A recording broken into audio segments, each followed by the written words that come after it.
right here at the Open Mic Broadcast Network. The station designed with you in mind. We do apologize for that extended delay. We are underway here from Blackshear Field. We just now joined us. The Panthers taking on the Delta Devils of Mississippi Valley State.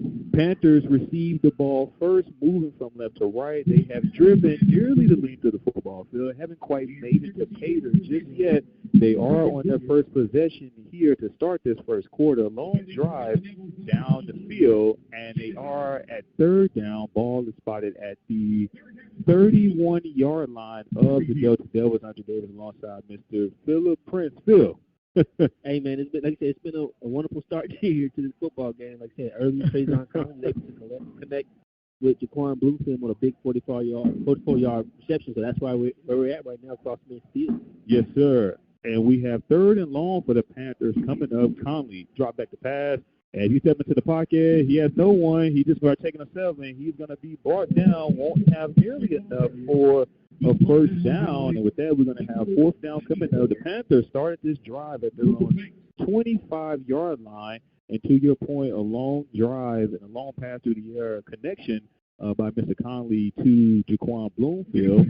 Looks like the Panthers were going to have some success, but they're going to try to settle for a field goal here to start this first drive. Yeah, looking about at a 44-yard field goal attempt for the Panthers right now, so they can see if they can strike on this.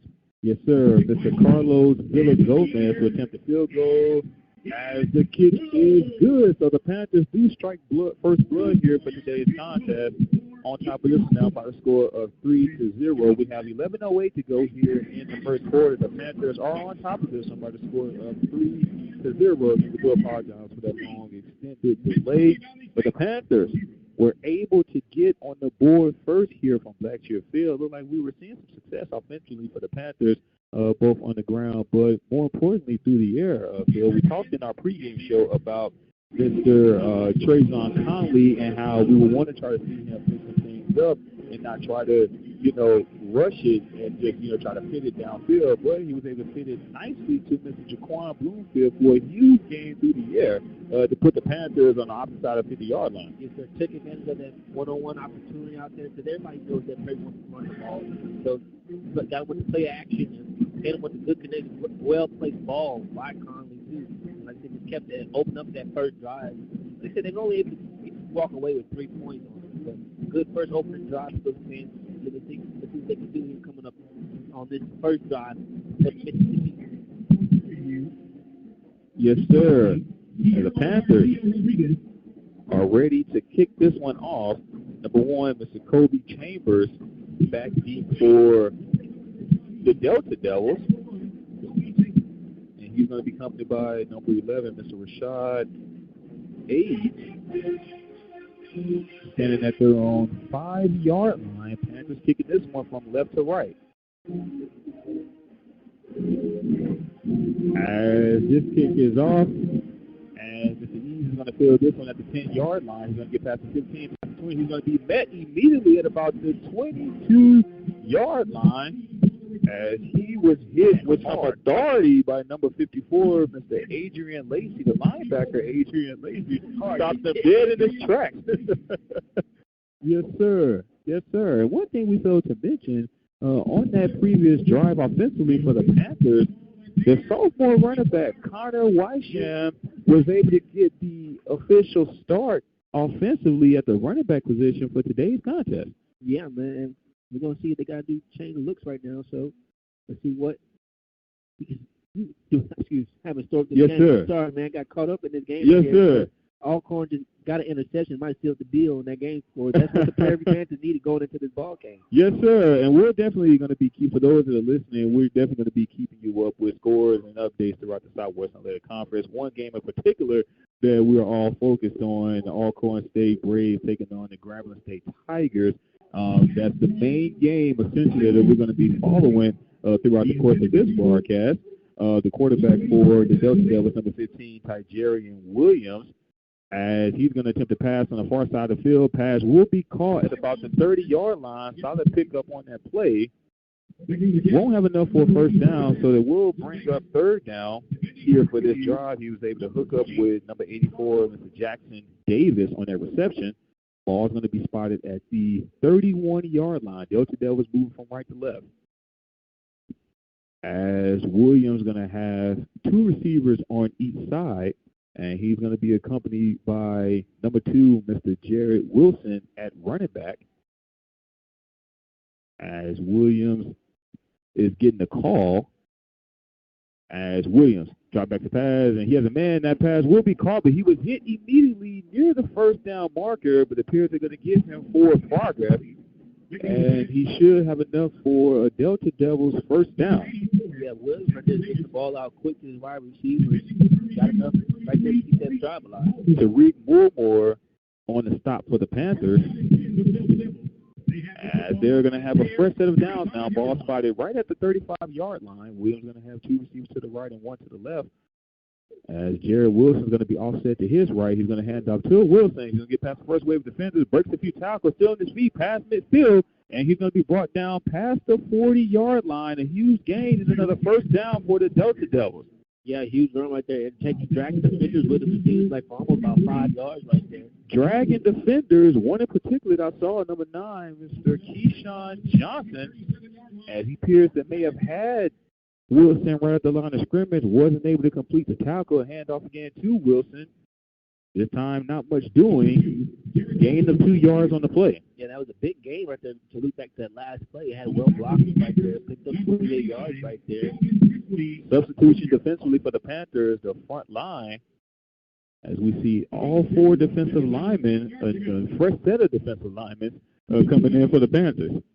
Yeah, you want to keep those bodies fresh out there, you know, because, like I said, I imagine they're going to want to set a lot of pressure out there because lately, the Panthers are giving a lot of the opposing quarterback a lot of time to throw. 2nd and 8 for the Delta Devils as they've made their way inside Panther territory. 3 receivers to the right for Williams. Play action fake. Williams has plenty of time, and he's going to try to air this one downfield. And the pass will be caught inside the 5-yard line. Wow, he was able to hook up with number 11, Mr. Rashad Eads, on the play. Yeah, Tom just lost the defender back there, the free safety, and Williams put a nice placely ball where only his guy can get it and picked up a big game right there. Nice route by Mr. Rashad Eads, and with that, the Delta Devils will now have this one inside the 5-yard line of the Panthers. And they're going to go with a Wildcat, and Williams is going to keep this one himself, and not a whole lot doing. Able to pick up about 1 yard, 2 yards if you're generous. A nice run there, fine run right there, trying to follow his blockers, but had a big ball right there by first defense before he don't stop getting in the end zone. As the Delta Devils kind of went with the Wildcat formation on that last play. This time they're going to line up in the bunch formation. They're going to try to push Mr. Williams forward.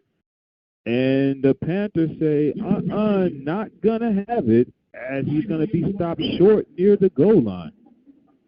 See what the defense can do right now for Prairie View, trying to keep him out the end zone. Let's see if they're going to give up 3 after that big play. But the Panthers found themselves in a bend but don't break situation quite often last week against Grambling.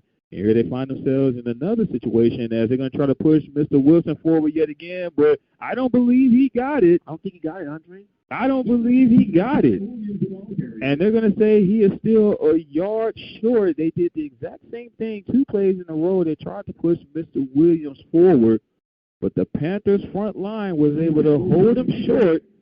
And we have 4th and goal coming up for the Delta Devils. So it's going to be an interesting call here, as it appears that the offense for the Delta Devils will stay on the field as Mr. Williams is waiting to get the call.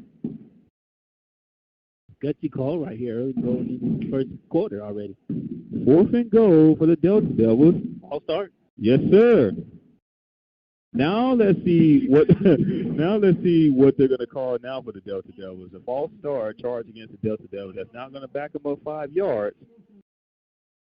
And it appears that now the field goal unit will come out to try this chip shot for the Delta Devils. I imagine you had to take your points right there. You know, like I said, just a costly mistake right there by the offensive line. You know, I think the guilty verdict was number 71 or 79, Jacob Allen right there on the false start. And now he ended up, 23-yard field goal attempt for the Mississippi. Yes, sir. 23-yard field goal attempt for number 46, Mr. Anthony Turnage. as the kick is good. So we're all tied at 3 here from Blackshear Field, as the Mississippi Valley State Delta Devils were able to travel nearly the length of the entire football field, and due to a false start penalty, they may be ahead in this ballgame. Yeah, absolutely. they just inches out of the goal line. Just like a costly mistake right there. And to be the Prairie View Panthers, thank you so much. Because you did everything that you did. You gave up the big 33-yard reception right there that could have, in most cases, should have been in an easy touchdown, but now it's got a great stop by the Prairie View Panthers, so let's regain the lead right here in the second drive. Now, one of the things that we noticed on that drive offensively for the Delta Devils, they were able to mix some things up as well, through the air and on the ground. Mr. Jerry Wilson had some major success running for the Delta Devils, and then even through the air, a nice hookup between Tygerian Williams to number 11, Mr. Rasheed Ease, a huge game through the air that actually put the Delta Devils inside the 5-yard line of the Panthers. So we're going to be on the lookout for that connection throughout the course of this ball game, Mr. Williams to Mr. Ease for the Delta Devils. Yeah, like I say, you can't fall asleep. Don't let the 0-4 record, get in front of these guys can still play. So. Well, they've shown you for the past 2 years. Yeah, absolutely. They had their numbers. They've shown you for the past 2 years that regardless of what their record is coming into the ball, because even last year, coming into the ball game against the Panthers, they had only had one game coming into the ball game for the Panthers last year. Now, last year, of course, they played the Panthers at the end of the season. We see here they're playing the Panthers midway through the season, as they're ready to kick this one off, and Mr. Brian Jenkins is going to catch this one at the 10-yard line. He's past the 20, past the 30. He has daylight. He's past midfield, and he's finally going to be brought down near the 45-yard line of the Delta Devils. Nice return by Mr. Brian Jenkins, and with that, Trezon Conley and company will have excellent field position as an understatement to start their second drive here in the first quarter. Yeah, and just give you final update, I think Alcorn State going to walk away victorious, beating Grambling by a score of 25-24. Alcorn State coming through, defeating the Grambling State Tigers by the score of 25-24. Now the Panthers have to take care of business here against the Delta Devils. Trezon Collins is going to have first and 10, ball spotted right at the 44-yard line of the Delta Devils. Stoppage in the play here. Want to fix the adjusted clock. Or they left the kicking tee out on the field. Can't have the kicking tee on the field. Don't need anyone to trip over that. As the play will resume, first and 10 for the Panthers. Panthers moving from left to right. And Conley's going to drop back the pass, and he's going to air this one long downfield to Mr. Jaquan Bloomfield. And that pass will be caught with a lot of holding. I don't see any yellow laundry, but Jaquan Bloomfield able to stay focused on the ball. A huge gain through the air. And with that, the Panthers are inside the 10-yard line of the Delta Devils. Great concentration right there. Another well-thrown ball by Conley. Yes, sir. Ball fishes by at the 6-yard line. A play action fake. Trezon Conley will try to keep it himself, and he's going to try to throw this one away. As it appears that the play may have been designed for Conley to keep it, but the Delta Devils were all over him, and he just had to safely throw that one out of bounds. Yeah, it seems like he tried to get the outside corner, but Mississippi Delta Devils stayed disciplined, didn't allow him to burst outside on that outside corner. Had a lot of space, but just got clouded up real quick. So we have second and 10 coming up for the Panthers. Ball is spotted at the 6-yard line. Panthers moving from left to right. We have 5:32 to go here in the first quarter. If you're just now joining us, we're all tied at 3. But the Panthers are knocking on the door here yet again in the first quarter. 2 receivers on each side for Conley. This time he's going to hand off to Ahmad Antoine. Ahmad Antoine, the running back for the Panthers, to start this second drive. As we mentioned before, the sophomore running back, Connor Weisham, got the first start for today's action. Haven't seen Caleb Johnson just yet, as Ahmad Antoine is getting a crack at it at the running back position for the Panthers. Only gained 2 yards on that last play. So with that, we have 3rd and goal coming up for the Panthers. Some quick substitutions coming in now for both teams, and they're set to go here. Let's see what the Panthers can do right here. third and goal from the 4. You got to punch it in. Got to punch it in. Yes, sir. Yes, sir. Walked away with 3 on your last possession. Let's see if the Panthers will get 6. This time Conley is going to line up under center. He'll hand it off to the fullback, and they're going to try to keep pushing him forward. The Powell's still pushing forward. It appears that he will be stopped short of the goal line. Now, do you go for it if you're the Prairie Panthers? You got to be aggressive. Yeah, like I said earlier, the Delta Devils going to go for a Michigan unfortunate false start. So now we're going to see what the Panthers can draw up right here. Look about 4th and inches. Would be nice for the Panthers to be aggressive here on 4th down. And it appears that they're going to do just that. Offense stays on the field. 4th and goal coming up. Trayvon Conley is going to try to keep it himself, and they're going to try to push him forward, but it appears that he may be short still. I don't think he got in there. He never got a chance to stretch out that ball. Yes, sir.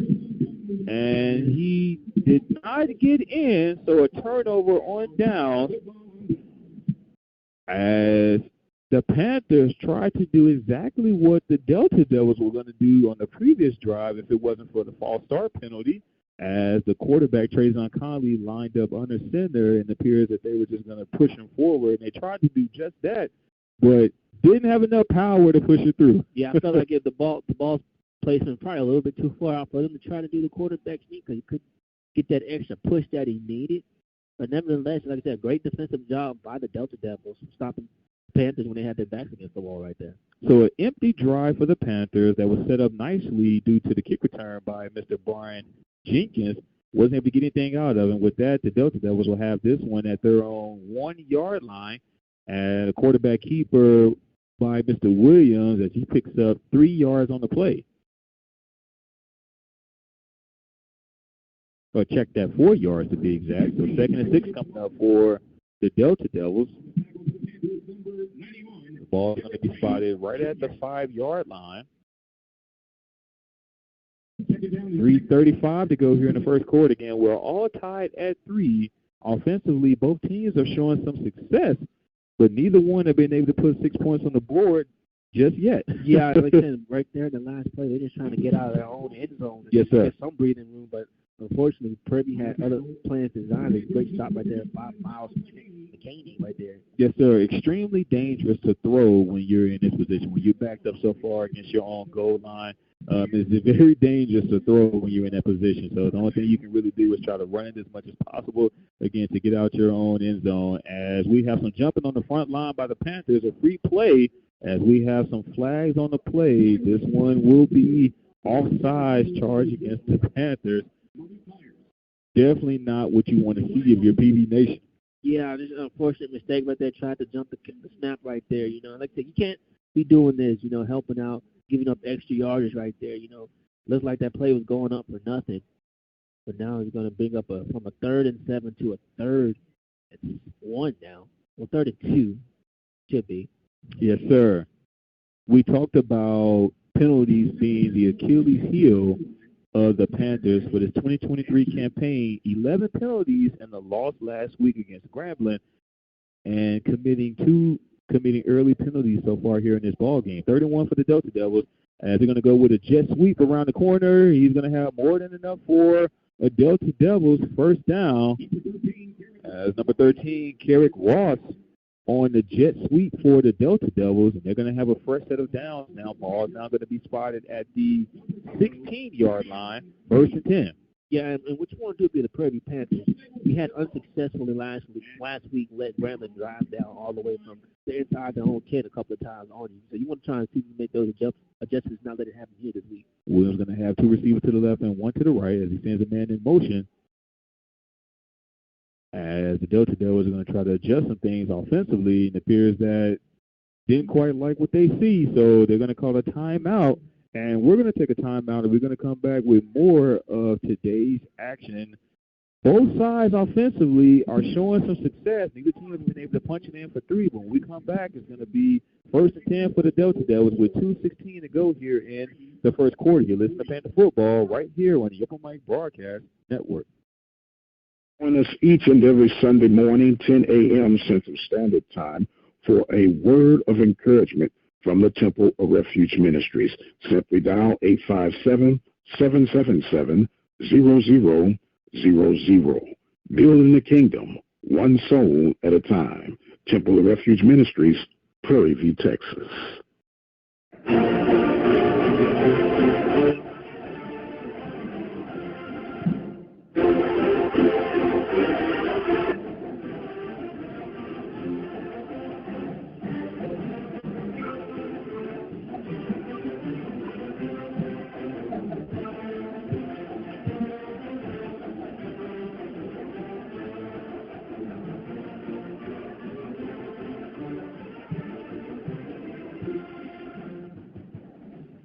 It's Panther football right here on the Open Mic Broadcast Network. Welcome back. Andrew Davis alongside Mr. Philip Prince. First down for the Delta Devils. A handoff to Mr. Jerry Wilson. Only gains about a yard on the play as the defensive line for the Panthers were able to hold nicely on that last play. Yeah, leading that charge with their fourth Panthers on that tackle on the 59, Donald Thompson. So with that, we'll have second down coming up. Delta Devils moving from right to left. Ball is spotted at the 16-yard line with 1:45 to go here in the first quarter. As Williams going to have two receivers to the left and one to the right, he'll have two running backs to accompany him this time. And he will hand off again, but this time he will be met in the backfield. Number 37? Yes, sir, Mr. Miles McHaney. Miles McHaney coming up nicely defensively for the Panthers so far here in this first quarter. Hold that 1 second. There is a penalty marker on the play, but as the signs look like it's going to go against Mississippi Valley. Will be a huge break defensively for the Panthers if this penalty is charged against the Delta Devils. We'll get the call.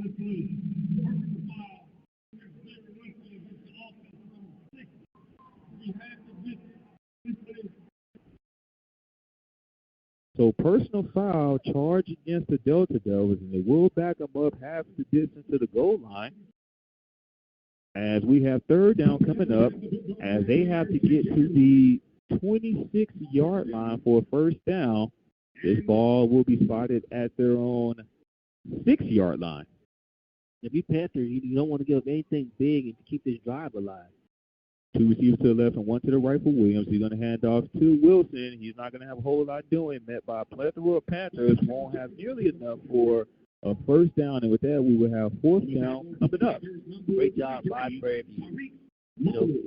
Stopped short from your own end zone and wasn't able to allow the Delta Devils to drive at the length of the field on you. So now you have an opportunity to get a great field position on this next drive. So we've seen it now twice for the Delta Devils, penalties not working in their favor. We saw it in the previous job, traveling near the length of the field inside the 5-yard line, had an opportunity to punch it in, but due to a false start, they had to set up for a field goal. And then here on this drive, had an opportunity to get the first down, but due to a personal foul charge, they were not able to get it done.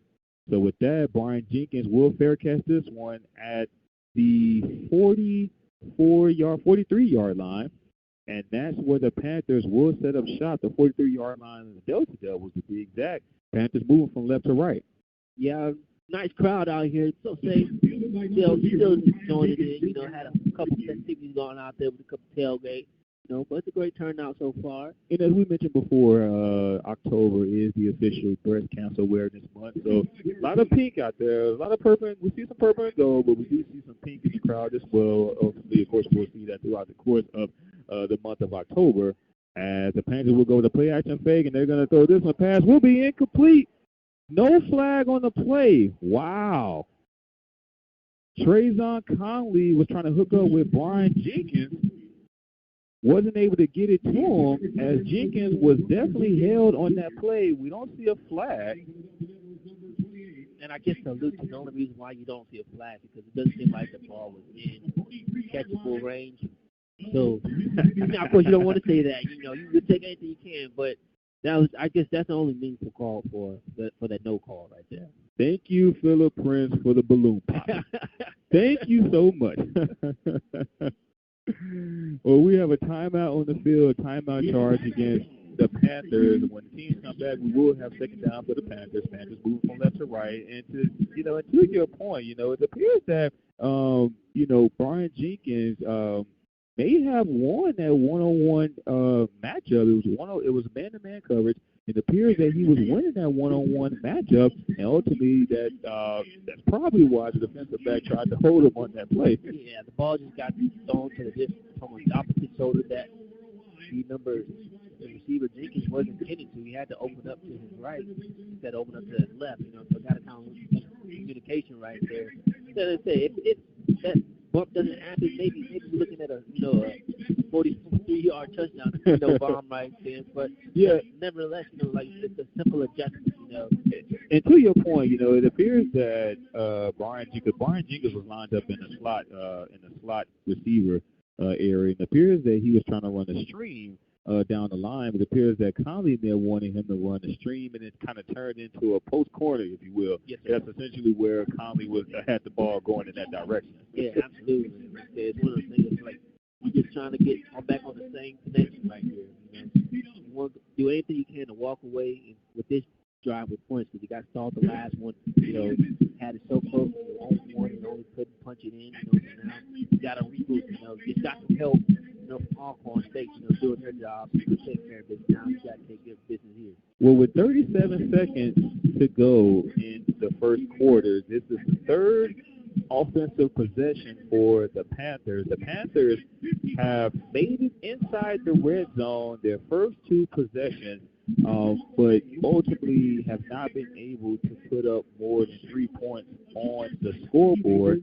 They have an opportunity here to punch it in on this next drive when these teams return. As I mentioned before, offensively, both of these teams are having success offensively, but it appears that these defenses have been bending but not breaking. Yeah, absolutely.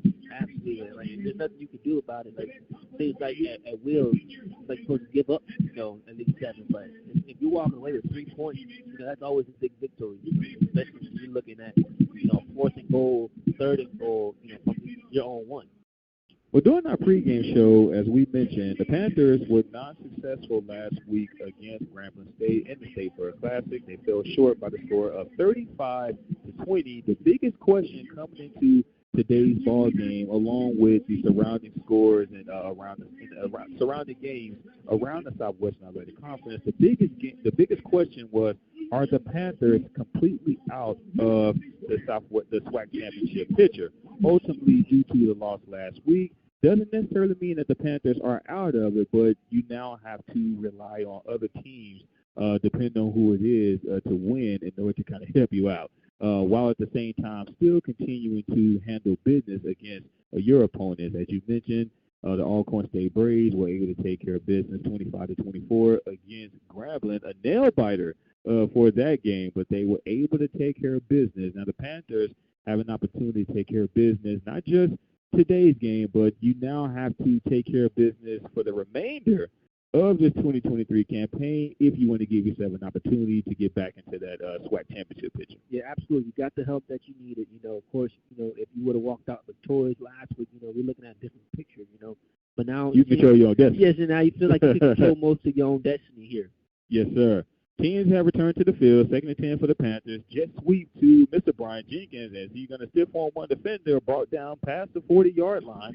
And they're going to officially spot this one at the 38-yard line as Brian Jenkins was able to get some redemption from the previous play, the previous no call. Yeah, absolutely. And it's a great blocking down the field for the Panthers. I believe that charge was one of the tight ends, Dylan Dumel, right there, always going to the end of the play is like what you see from your teammates helping you out. We typically see Dylan Dumel get some action offensively when it's like 3rd and 1, 3rd and 2. When they come in with the jumbo bunch, we let him run the ball, get that extra yard for us. So hopefully we may get an opportunity to see that here for today's ball game. As that last run by Mr. Brian Jenkins will take us to the end of the first quarter. And when the teams return, they will flip sides. And the Panthers, it will be 3rd and 5 at the 38-yard line of the Delta Devils. We'll take a break and come back with the start of the second quarter for today's game. You listen to Panther Football right here on the Open Mic Broadcast Network.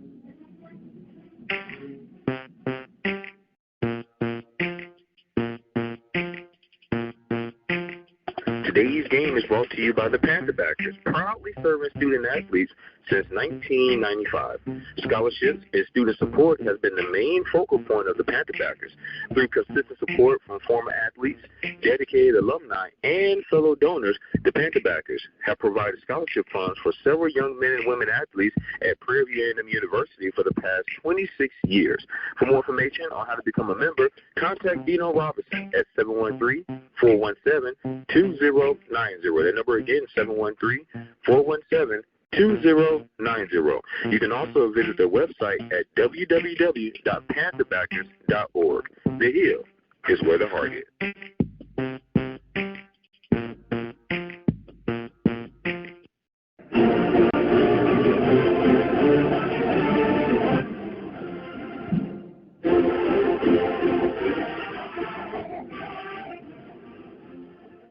And welcome back to Panther Football right here on the Upper Mike Broadcast Network. Teams have switched sides. Panthers are now moving from right to left. Third down coming up as Conley tries to connect with Jaquan Bloomfield. Pass is incomplete, and with that, we have fourth down coming up. Yeah, I tried to get the ball out quick. It seems like the Delta Devils sent some pressure right there. Forced Conley to get that ball out quick, but ultimately Bloomfield couldn't come up with it. Had too many bobbles. Great breakup right there by the Delta defense. And check that. The intended receiver was actually number 16, Mr. Chris Heron. Appears that he had an opportunity to catch it, but at the last minute was not able to haul it in. And with that, the punting units for both teams are out onto the field.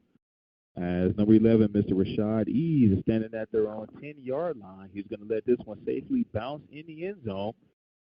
So the Delta Devils will now have their first possession of the second quarter to start this one at their own 25-yard line, moving from left to right. Yeah, so far, game going pretty well. Good defensive job by both teams so far.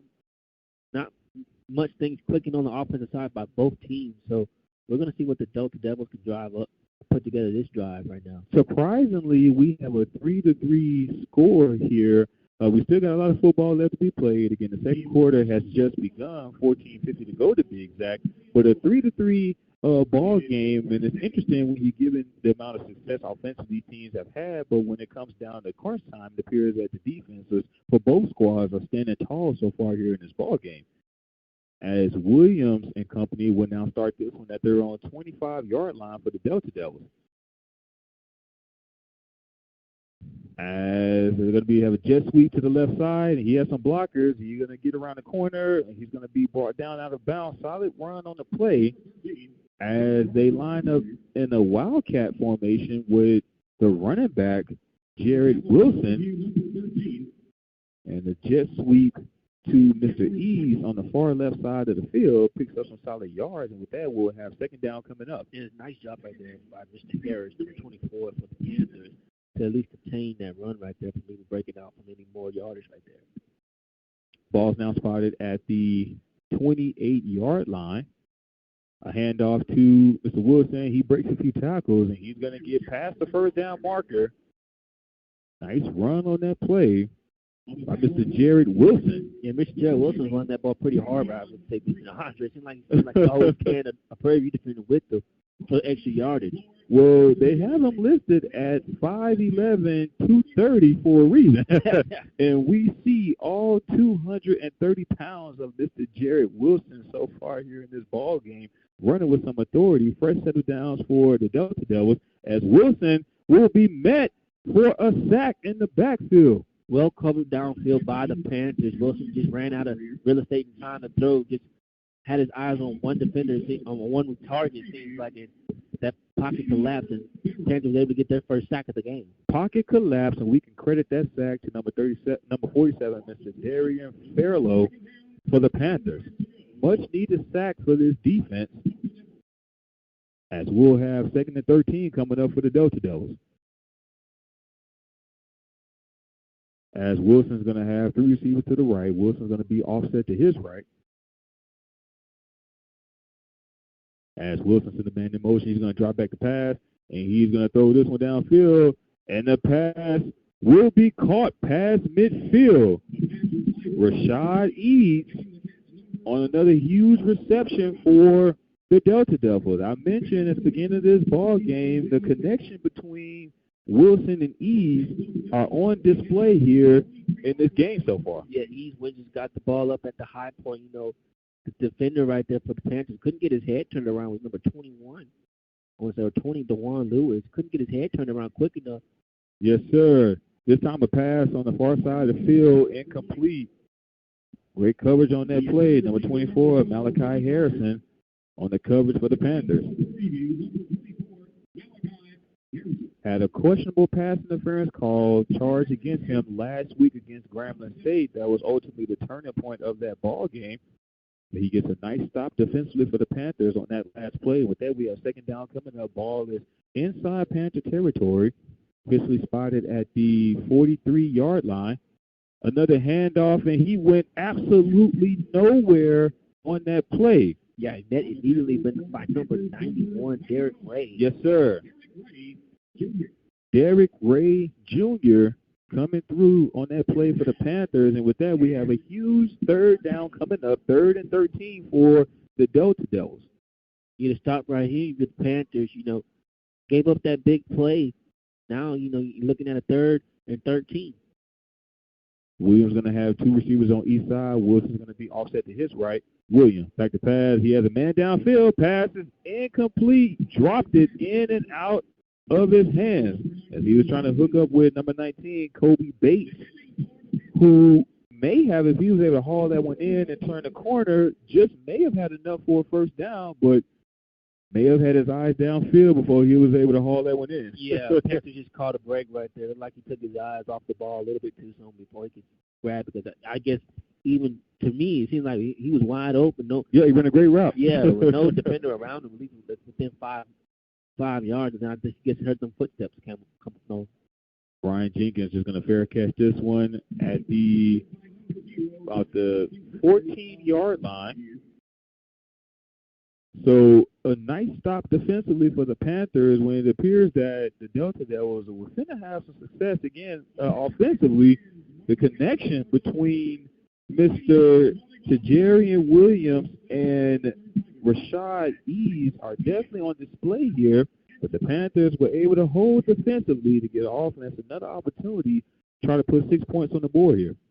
Yeah, Mississippi's been able to connect on 2 big plays on the first 3 drives for at least over 30 yards so far. Yes, sir. And Amon Antoine is going to have some room on the left side. He's going to be brought down near the 20-yard line.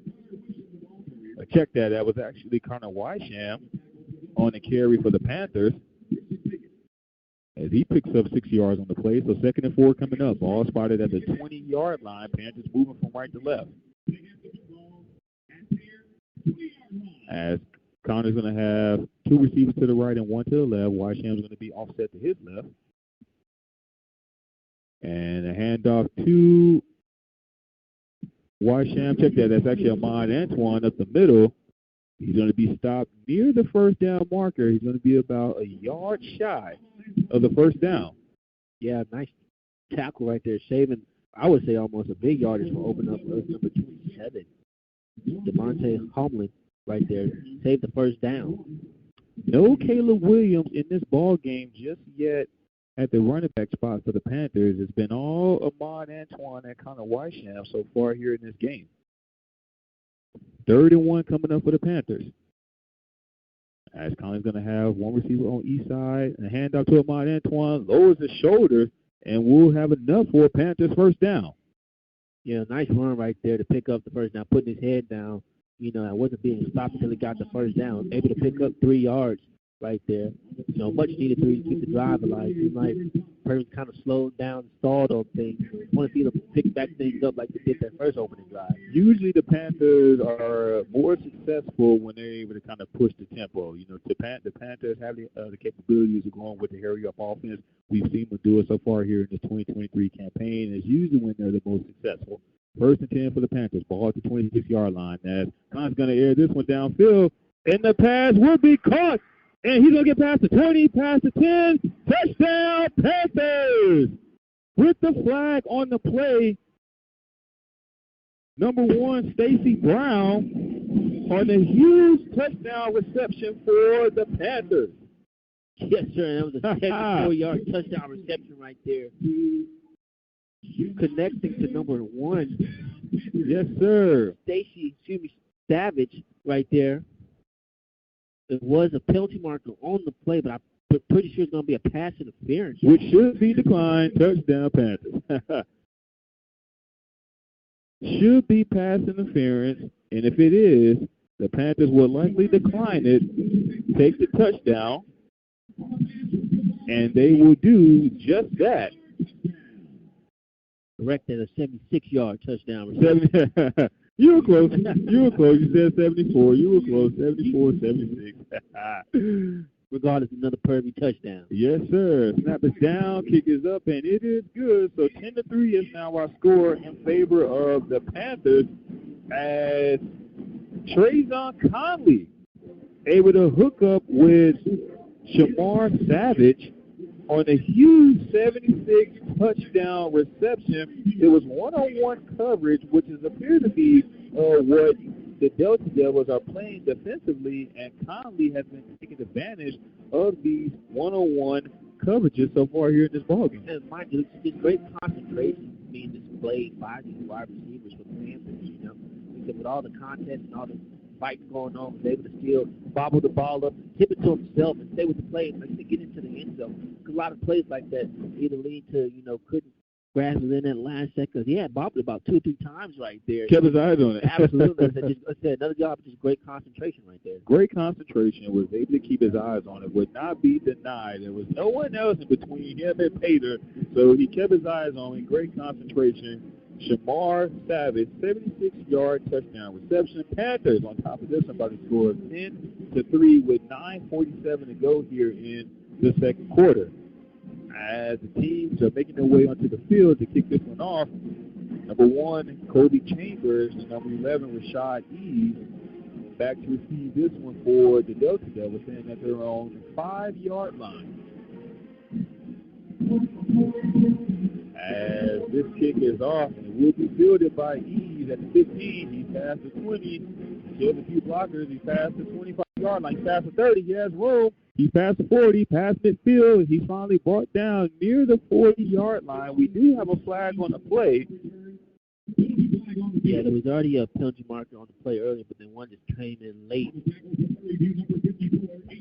2 penalties. Yes, sir. We have 2 penalties on the play, as we also have an injured Panther who was able to hobble off the field after that last play. Yes, sir. Number 41, Taylor Nelson right there shaking up. He might have banged knees on that kickoff turn.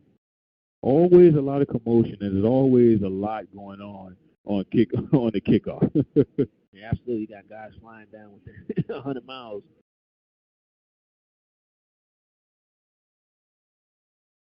As we have 2 holding penalties charged against the receiving team. 1 penalty declined, 1 penalty accepted.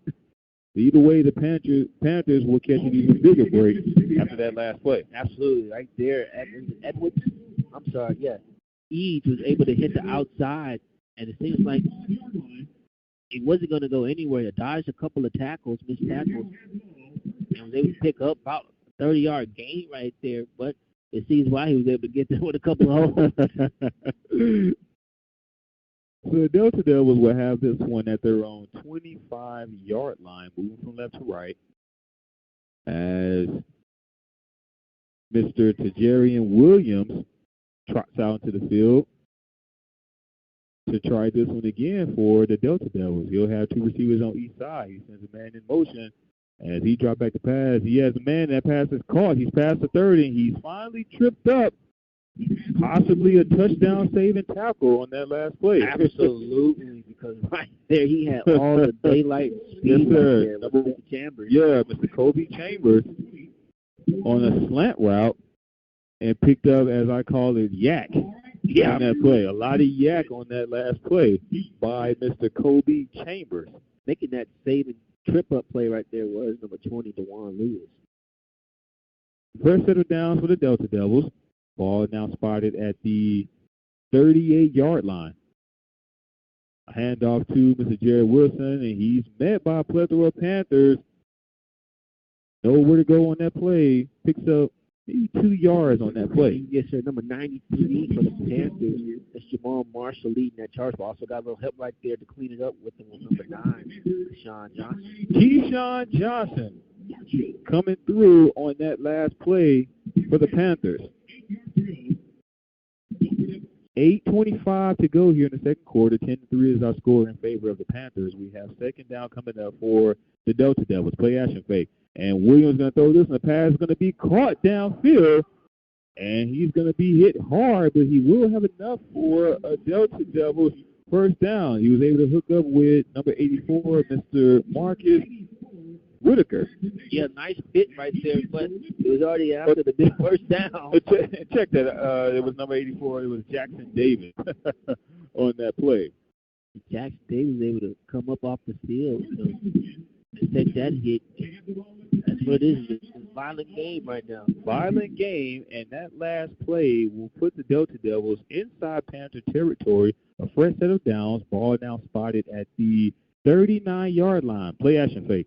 Williams has all day to throw. He's looking downfield, and he's just going to have to take this one, gaining 2 yards on the play before he was brought down. Yes, sir. Brought down by the 36 Darren Vasquez. But getting in there first to blow it all up was number 0, Travion Green. Yes, sir. It was a great job by Mr. Williams to still pick up some positive yards, even though he was not able to find a man downfield. It was great coverage defensively for the Panthers, and Mr. Williams was able to get everything that he possibly could out of that last play. 2nd and 6 coming up. Play action fade. He has a man wide open on the far side of the field. He had Kobe Chambers.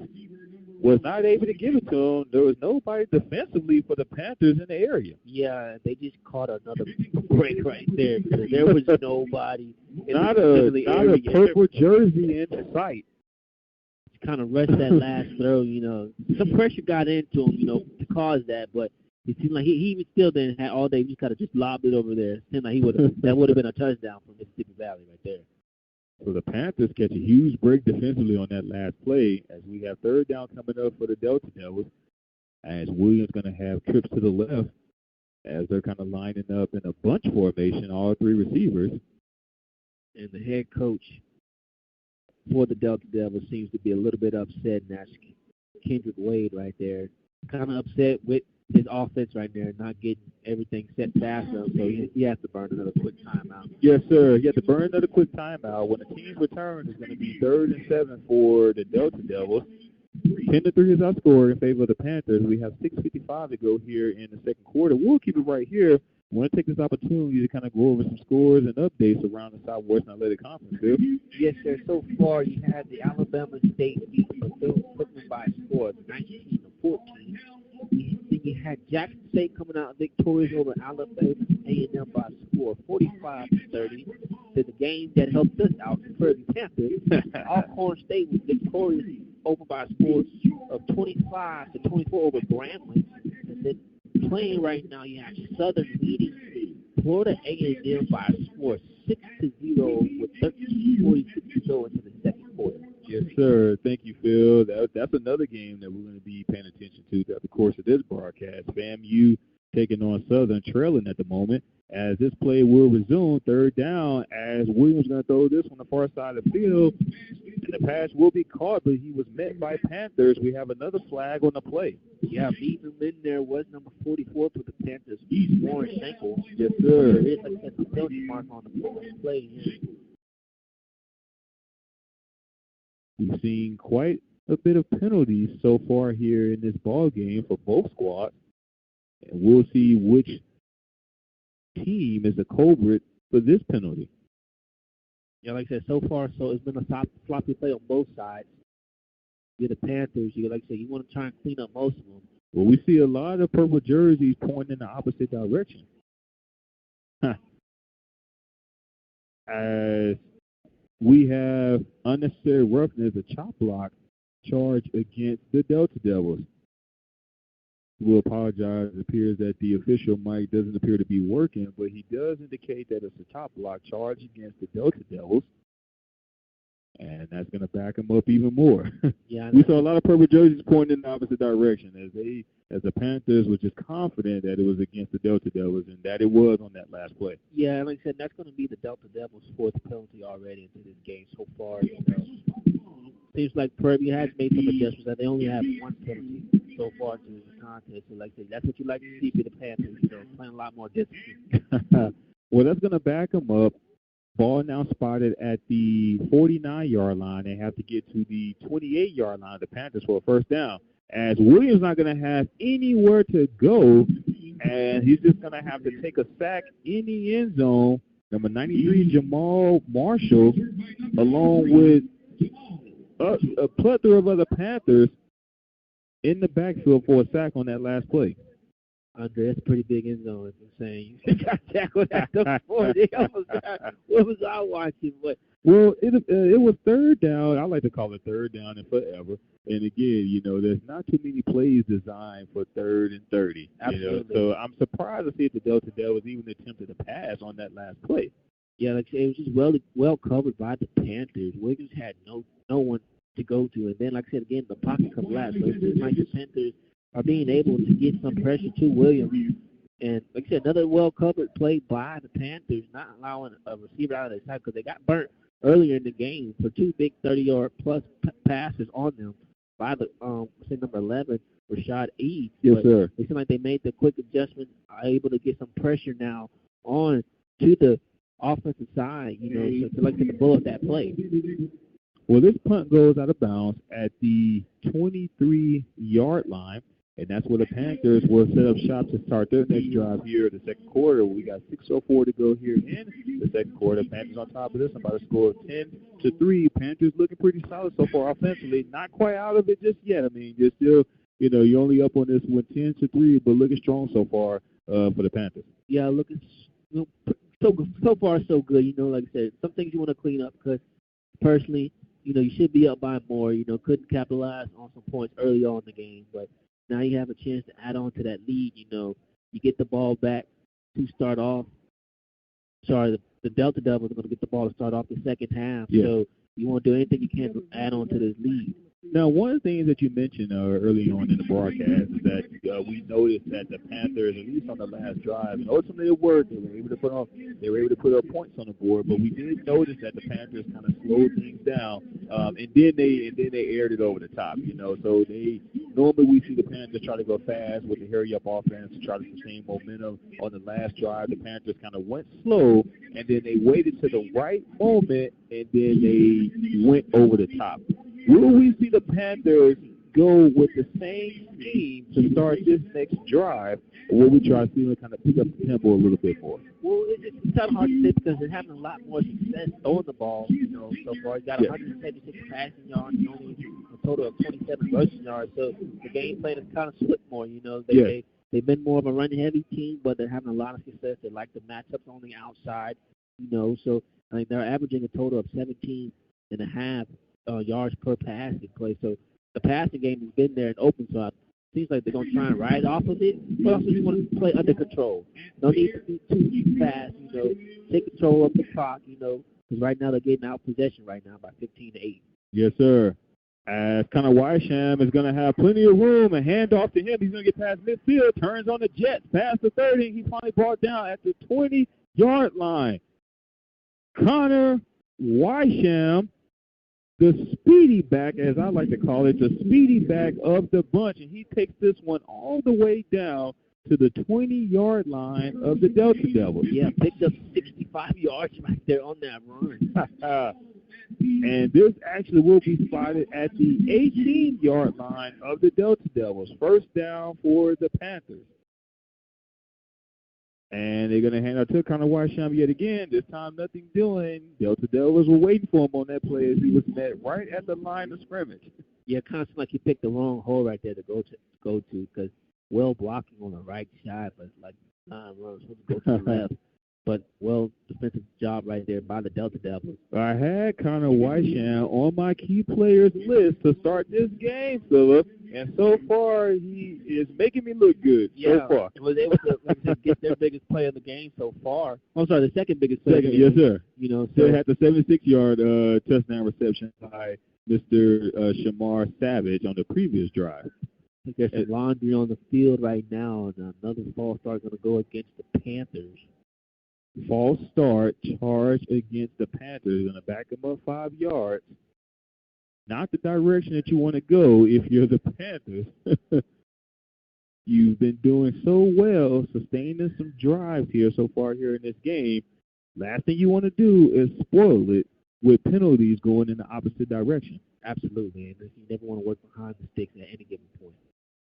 2nd and 14 for the Panthers now. Play action fake. Connor, and that pass will be caught as he was able to get those yards back and then some. Brian Jenkins on that reception for the Panthers. And looks like Conley could have also took the chance to run that ball too, but this young man has been refusing to take off for this 2023 campaign. I've mentioned so far that last year Conley would have took off with that ball, but it appears that someone may have been his English ear telling him to just trust your receiver, stay in the pocket, and let them make the plays. Like there was nobody in sight. Nobody. Nobody. Well, you're still able to pick up the first down right there connected to Jenkins. Yes, sir.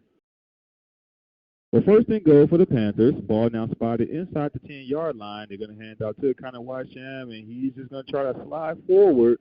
Shoestring tackle by number 34, Omar Emmons, for the Delta Devils, as Wysham was able to get it inside the 5-yard line. Panthers going to go quickly. Another handoff to Wysham, and this time he will be in for a Panthers touchdown.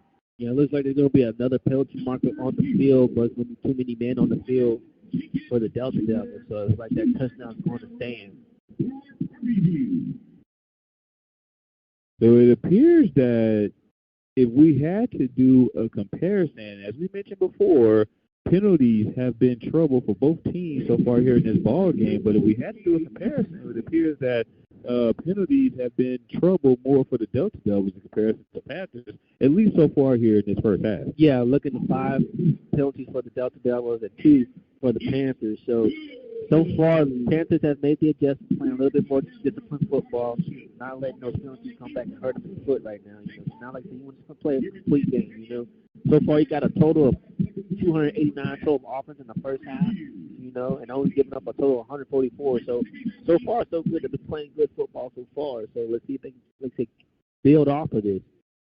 With 17-3 is our score now in favor of the Panthers, with 3:45 to go here in the second quarter. Andre Davis alongside Mr. Philip Prince. We'll keep it right here. And as we mentioned on the previous drive, it appears that the Panthers flipped it as they were running the ball to ultimately set up the pass. They went over the top to Mr. Shamar Savage. Now, on this particular drive, it appears that the Panthers didn't need the pass at all to set up the run. The run was able to set up itself. Connor Wysham had a huge burst through the middle last week against Grambling State, and we saw him have another huge gain on the ground on that last drive. And it was only fair. It was only fair that the Panthers were able to let Connor Wysham cap off that huge gain with a touchdown of his own on that last drive. Anytime you have success running the ball and throwing the ball at the game at the same time, it's going to have a pretty good outcome, from the looks of it. So looks like Prairie were able to have some success running the ball right there, especially after the beating off that huge 65-yard gain right there on the ground, and to add on to the lead. Yes, sir. Teams are ready to kick this one off. Rashad Eves is standing at their own 5-yard line. He'll field this one at the 20. He's get past the 25, past the 30, breaks a few tackles, past the 40. There's a flag on the play as he's past midfield, finally brought out of bounds at about the 45-yard line. We have another flag on the play. This one came from the side judge, as it wasn't a really good kick by the Panthers. Again, Rashad Eves was standing at the 5-yard line, but he had to run underneath that kick. It was able to field it at the 20-yard line, so he had plenty of running room to start off that kick return. And looks like they have a new kicker to watch see why that ball is being fielded, because usually prior matchups they've been getting a lot of touchbacks, but now kicking for the Panthers is going to be Efren Jasso now. Yes, sir. Let's see. Efren Jasso is now kicking for the Panthers, and he's not getting much legs underneath his kick. So we'll be sure to keep an eye out on that throughout the course of this ball game. Well, it was a holding penalty charge against the Delta Devils on that kick return. So they're going to start this one at their own 30-yard line as Williams will go to play action fake. You throw this one on the near side of the field, but he's not going to go anywhere. Brought down by a host of Panthers. Leading the way, number 0, Trevion Green for the Panthers. And Trevion Green came in and did the cleanup crew right there on that last play. 2nd and 10 coming up for the Panthers, for the Delta Devils. Check that. And Delta Devils are going to be moving from left to right. Ball spotted at the 30-yard line. 3:08 and counting to go here in the second quarter. Williams back to pass. He has a man. That pass will be caught on the near side of the field, as he was able to haul that one in to Mr. Jared Wilson on that play. He will have enough for a Delta Devils first down. Yeah, just found a soft spot in that Panthers zone right there. Got enough for the first down. Well thrown ball by Williams also as well. Ball now spotted at the 41-yard line. 3 receivers to the left and 1 to the right for Williams. Williams, he has a man. That pass will be caught. Nowhere to go on that play. Keyshawn Johnson leading that charge again. Keyshawn Johnson now making a stop for the Panthers for a gain of no yards on the play. Yes, sir. Read that design play right there. Design screenplay. Keyshawn Johnson was there to beat the Delta wide receiver before he even broke up for anything. The heart and soul of this defense, Keyshawn Johnson coming through on that play. This time Williams going to air this one on the far side of the field. That pass will be caught near the first down marker as he was able to hook up with Mr. Rashad Eads. And Eads will have enough for a first down for the Delta Devils. Yeah, the Panthers right there, corners gave up a lot of space right there.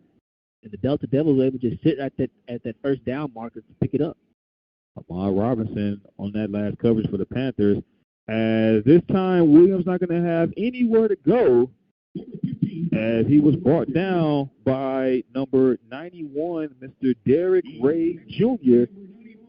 for the Panthers. And Derek Ray Jr. is having himself a game so far, Andre. Yes, sir. His presence well known in this contest. So we have a timeout on the field. Timeout charge against the Delta Devils, as they're going to try to talk things over as we have 1:27 to go here in the second quarter. They're trailing this one by the score of 17-3, and they're going to see if they can try to put some additional points on the board here before we go to halftime. When the teams return, it's going to be 2nd and 13 for the Delta Devils. Ball is going to be spotted at the 48-yard line. Delta Devils moving from left to right. Nice turnout so far here in the Panthers black shirt field. Say about 35,000 showed up for their Panthers. 3,500. I'm gonna say I'm gonna subtract 1,000 for now. I'm gonna say 2,500 in attendance. Yeah. You've been a little nice. But it's okay. It is okay. PV Nation in attendance here for the Panthers' second home game so far for this 2023 campaign here against the Mississippi Valley State Delta Devils, as the teams have made their way back onto the field. 2nd and 13 for the Delta Devils. 1:27 to go here in the second quarter. 17-3 is our score in favor of the Panthers. Williams drops back the pass. He has a man. That pass is caught as he sheds a defender. He's going to get past the 40-yard line. He will have enough for a first down. Yeah, wow. Reception right there was number 19, Kobe Bates. Yes, sir. Able to make a couple of defenders miss right there and pick up some extra yardage after that reception. Kobe Bates ran a drag route across the field, as there was about a 5-yard difference between him and the defender for the Panthers. So the Delta Devils have a fresh set of downs now inside Panther territory. Williams will step into the pocket, and he will be met down for a sack again. This time it's going to be number 93, Mr. Jamal Marshall, on that sack for the Panthers. Yeah, the Panthers are able to get in that backfield and disrupt the play. Like I said, another well job done by the Panthers. They're coming up these Delta wide receivers down the field. Clock continues to run. 40 seconds to go. here as he dropped back the pass, and he's going to go nowhere, brought down yet again for a sack. This time, leading it will be number 37, Mr. Miles McHaney for the Panthers. And we got some extra festivities going after the play right now.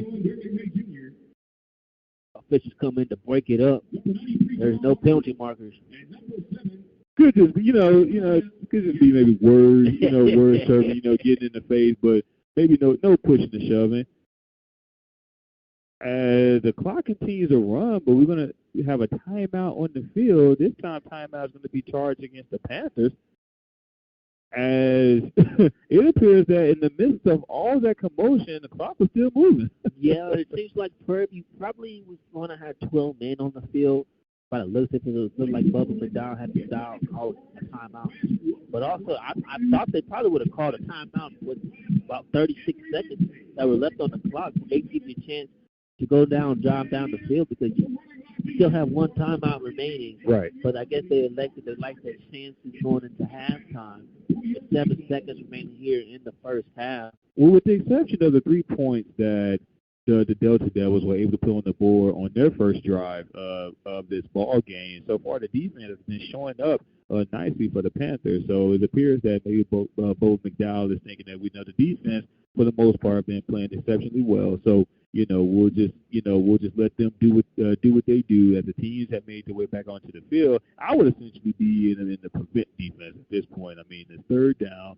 There's 7 seconds left on the game clock. I wouldn't want to take any chances if you're the Panthers. Yeah, absolutely. Mississippi Valley State does not have any timeouts. So. No timeouts, so they literally have to work the sidelines if they want to have an opportunity to get 2 plays. And he's not going to do just that as he's met in the backfield yet again. Number 91 and number 93 are having a monster game for the Panthers. Derek Ray Jr. and Jamal Marshall are having a monster game on that front line for the Panthers defensively. Yes, sir. It seems like every time we say the snap is being done, they're already in the backfield. So defense has done a nice job for the Panthers so far, not allowing any more big plays happening down the field. They're able to get a lot of pressure and pick up their 6th sack of the game so far. 6 sacks for the Panthers in that first half. It appears that Tajiri and Williams were trying to have plenty of opportunities to try to drop back the pass, but the Panthers essentially are on him immediately when he tried to drop back the pass.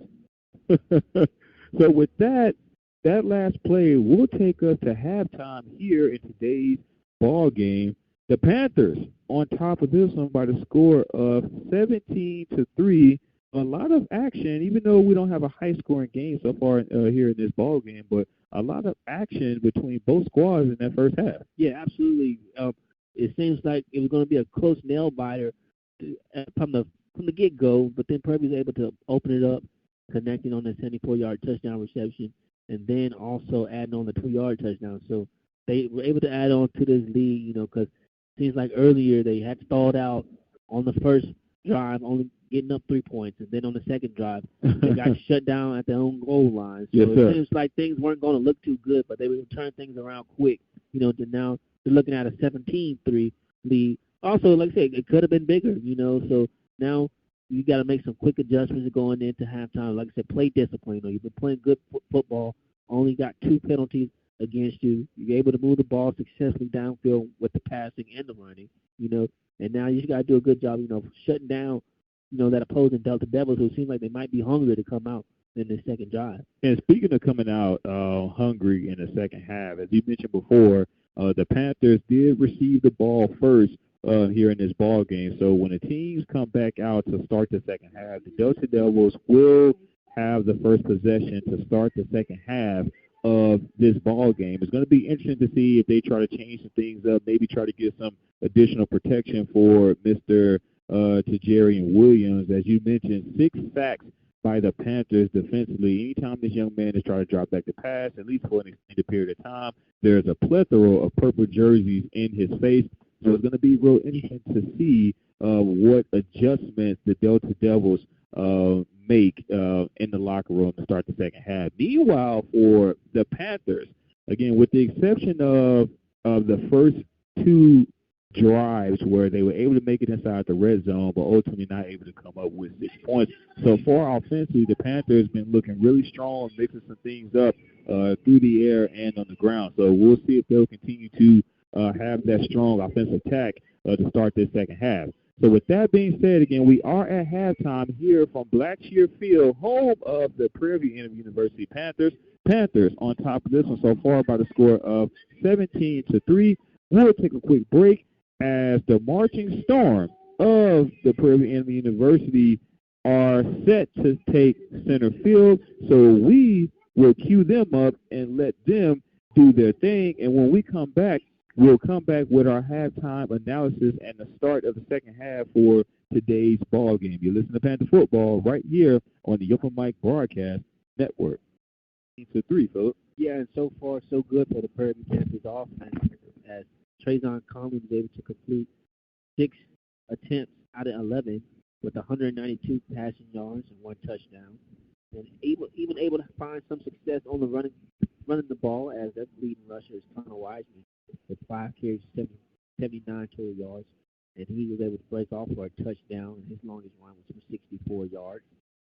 And the leading wide receiver for the Panthers will be Jaquan Bluefield, and he has a total of 3 receptions for 94 yards. But the one which coming away with the big score early in the game was Samir Savage with the 1 reception, 74 yards for the touchdown, which opened up that ball game for the Panthers.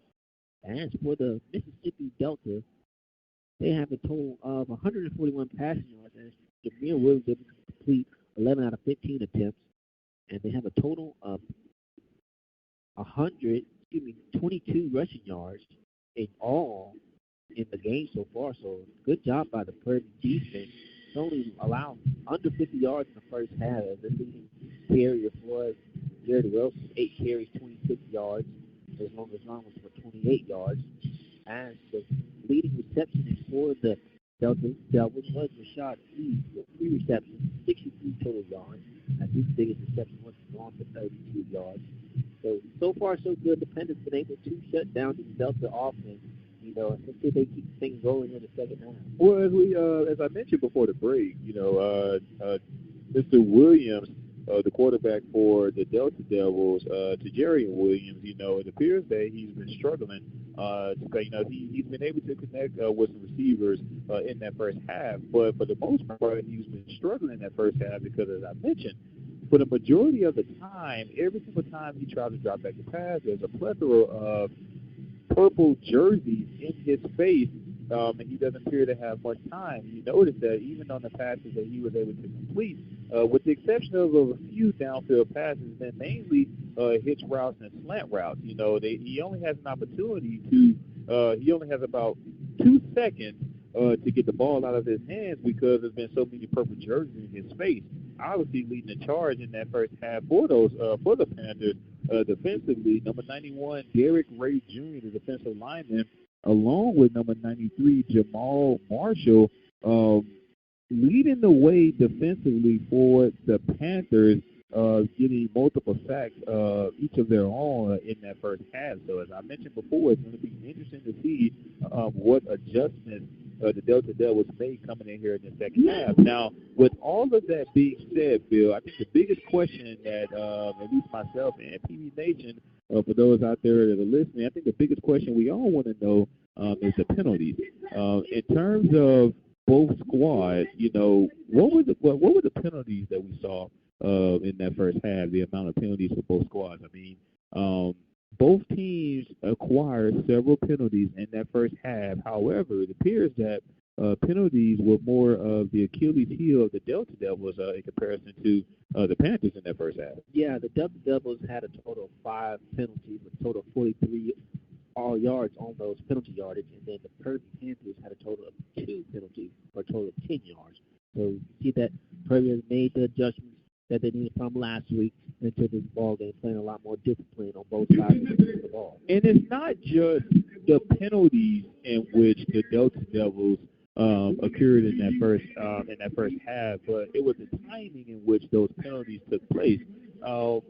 Multiple times, the Delta Devils were opportunity to put additional points on the scoreboard. However, due to some costly penalties, they had to either settle for a field goal or settle for a punt. So, definitely penalties not only being the Achilles heel, but the timing of those penalties were definitely costly for the Delta Devils, as the teams have made their way back onto the field to start the second half. Again, the Panthers received the ball in the first half. So the Delta Devils will be receiving this one to start the second half. Mr. Ease will field this one at the 20-yard line. He's past the 20. He has plenty of daylight past the 30. It's a foot race past midfield. He's past the 40-yard line. He will be tripped up at about the 25-yard line.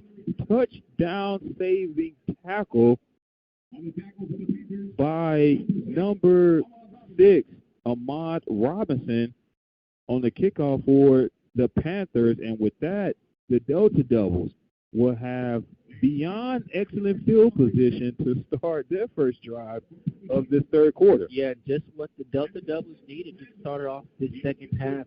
Got great field position now. They can walk away with any point. They're heading in the right direction. We talk about offense and defense, but special teams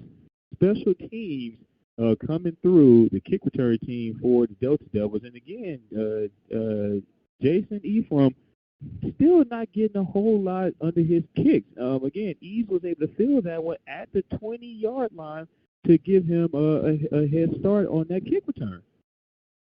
So 1st and 10 for the Delta Devils. Ball plays at the 23-yard line. Play action fake as Williams going to throw this one, and the pass will be incomplete, nearly intercepted on that last play. Number 33, Tyreek Moore on that coverage for the Panthers. Yeah, Williams tried to thread the middle and tried to fit it in between double coverage right there. Nicely broken up by the Panther defense right there. As Williams, it was a play action fake by the Delta Devils, as Williams, as the entire offense was going to the left and Williams rolled to his right, wasn't able to complete a pass on that play. So 2nd and 10 coming up. Williams dropped back the pass. He looked downfield, and he nearly brought down yet again, but he tries to do a shovel pass, incomplete. Again, a plethora of purple jerseys all in Williams' face yet again on that last play. Yeah, nice job by the Panthers. Able to collapse that pocket once again. Almost got in there again for the 7th sack of the game, but Williams was able to avoid it for a second, but thought they might have initially called them down.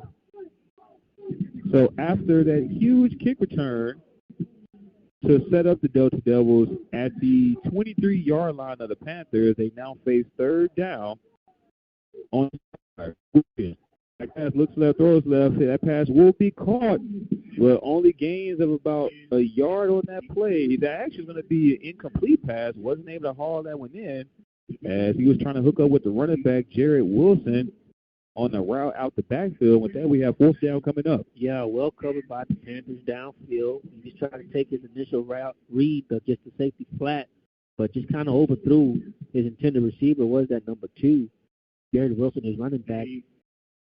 And the collided with the ground to not maintain possession of the catch, so to bring up a 4th down, and the Delta Devils are going to bring out their field goal unit. Yes, sir.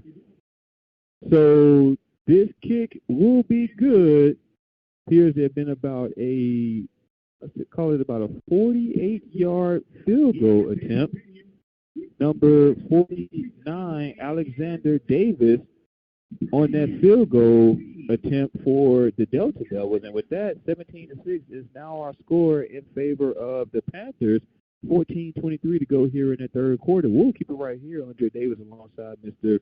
Philip Prince. So, again, a huge setup by the kick return team to get this one well inside Panther territory. The ball was spotted at the 23-yard line, but the Delta Devils were not able to capitalize yet again with a touchdown, and because of it, they'll have to settle with another field goal, their second field goal here for today's contest. Absolutely. It's kind of disappointing that you couldn't walk away with at least a touchdown on that drive right there and get the Delta Devils, but give it to the Prairie defense for doing an outstanding job of only allowing 3 points with only so much field position they had to work with. Able to get the 3 and out and only allow the field goal. So now the Panthers are going to get their first look at it here in the second drive. the second half. And it'll be interesting to see if the Panthers make any adjustments to kicker for the remainder of this ball game. As we mentioned before, Mr. Ephraim Jasso not really getting a lot under his kicks, as the Delta Devils are able to field it at the 20-yard line every single time to get a head start on every single kick return. As this kick is off, as Brian Jenkins is going to field this one at the 5-yard line. He's going to get past the 10-yard line. He's past the 15, breaks a few tackles. He's going to be brought down right at about the 20-yard line. They're going to officially mark this one at the 19-yard line. Yeah, kind of ran into his own defender right there, and just luckily to get back into the 19. Probably would have had better off just letting it go out into the end zone for a touchback, but he felt need that he could have taken it out with his legs. But going to cost them about, like I said, 6 yards. This was started at the 25. Yes, sir. So instead of starting at the 25-yard line, the Panthers will start this one at their own 19-yard line, moving from left to right to start their first drive here of the third quarter. Here we go. As he's going to hand this one off to Brian Jenkins, and he's going to be wide open past the 40-yard line. He's going to have a huge gain in the first down for the Panthers. Yeah, picked up 23 yards right there on that reception. Was Mr. Brian. Yes, sir. Brian Jenkins. So, nice big play, first play for the Panthers to keep this drive alive. Ball now spotted at the 43-yard line of the Panthers, 1st and 10. And this time a handoff to Ahmad Antoine, still keeping his legs moving. He's going to be brought down near midfield. And check that. That was actually Caleb Johnson, the transfer from Mississippi Valley. We're finally seeing Caleb Johnson get some action here in the second half. So far, it was all Carter Wysham and Ahmad Antoine for the running backs here in this ball game. But Caleb Johnson now getting some action against his old team. Yeah, nice 6-yard gain right there by Johnson. Seemed like he was carrying multiple defenders with him to keep that play alive right there. Caleb Johnson is a very tough running back. Typically doesn't go down on the first contact, and they're going to get it to him yet again. Breaks another tackle past midfield. He's going to have enough for a Panthers first down.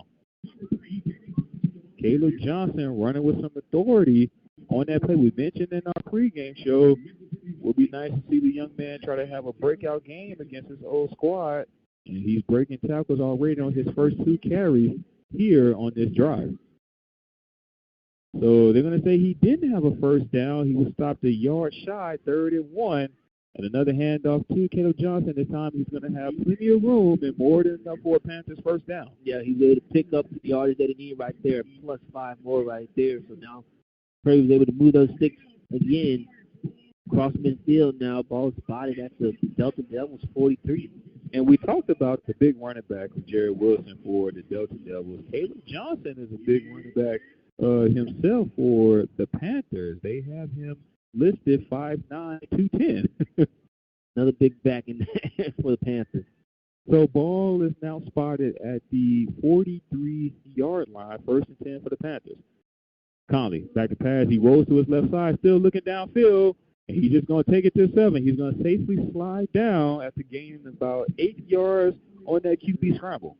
And that's going to go unnoticed right there. Conley did a nice job of pump faking to allow the defender to turn his back to gain extra yardage right there.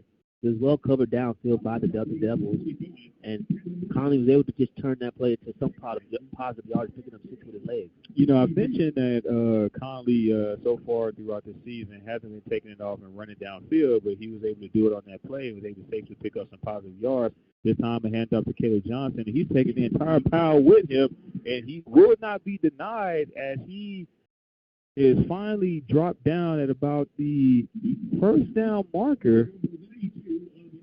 And they're going to say he's about an inch shy of the first down. Wow.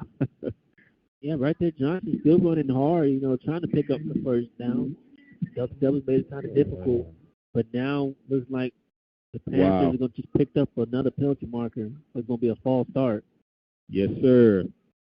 So instead of 3rd and 1, it will be 3rd and 6 now for the Panthers, as that false start will back them up 5. Yeah, just another mental mistake by the Panthers. You're moving the ball well down the field. Now you're looking at a 3rd and 1. Now you're looking at a 3rd and 6 now. Ball now spotted at the 38-yard line. 3rd and 6 for the Panthers as we have some substitutions for the Panthers. As Trayvon Conley looks to the sideline, try to get the signal.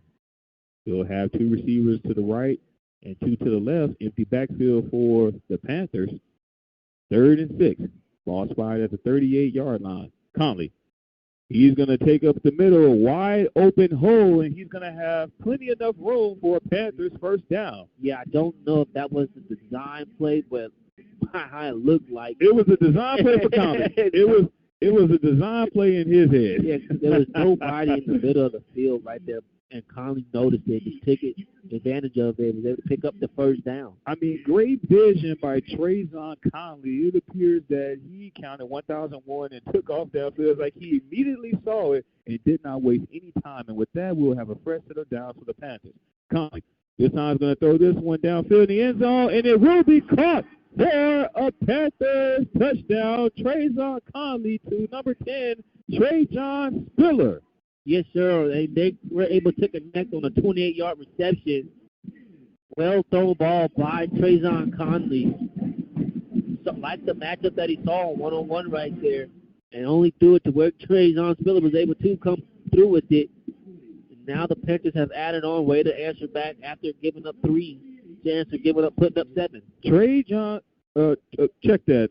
Trayvon Conley has been hooking up with he's been recognizing these one-on-one matchups, and he's been successful with these one-on-one matchups so far here in this ball game. Yeah, right there. They really go down 8-play drive down there, driving down the field, able to put up 7 points on the board. Yes, sir. So 24-6 now our score in favor of the Panthers. 9:42 to go here in the 3rd quarter. We'll take a quick break and come back with more Panther action right here on the Open Mic Broadcast Network. The Prairie View Athletic Club has been serving and supporting student athletes since 1986. This group of volunteers believe in supporting and the motto that Prairie View produces productive people. For more information on how you can become part of this winning team, simply dial 936-857-5817. Every time you support the Prairie View Athletic Club, you are supporting Prairie View Athletics, and it is also tax deductible. So once again, for more information on how to become a member of the Prairie View Athletic Club, simply dial 936-857-5817. Who you rooting for? PVU.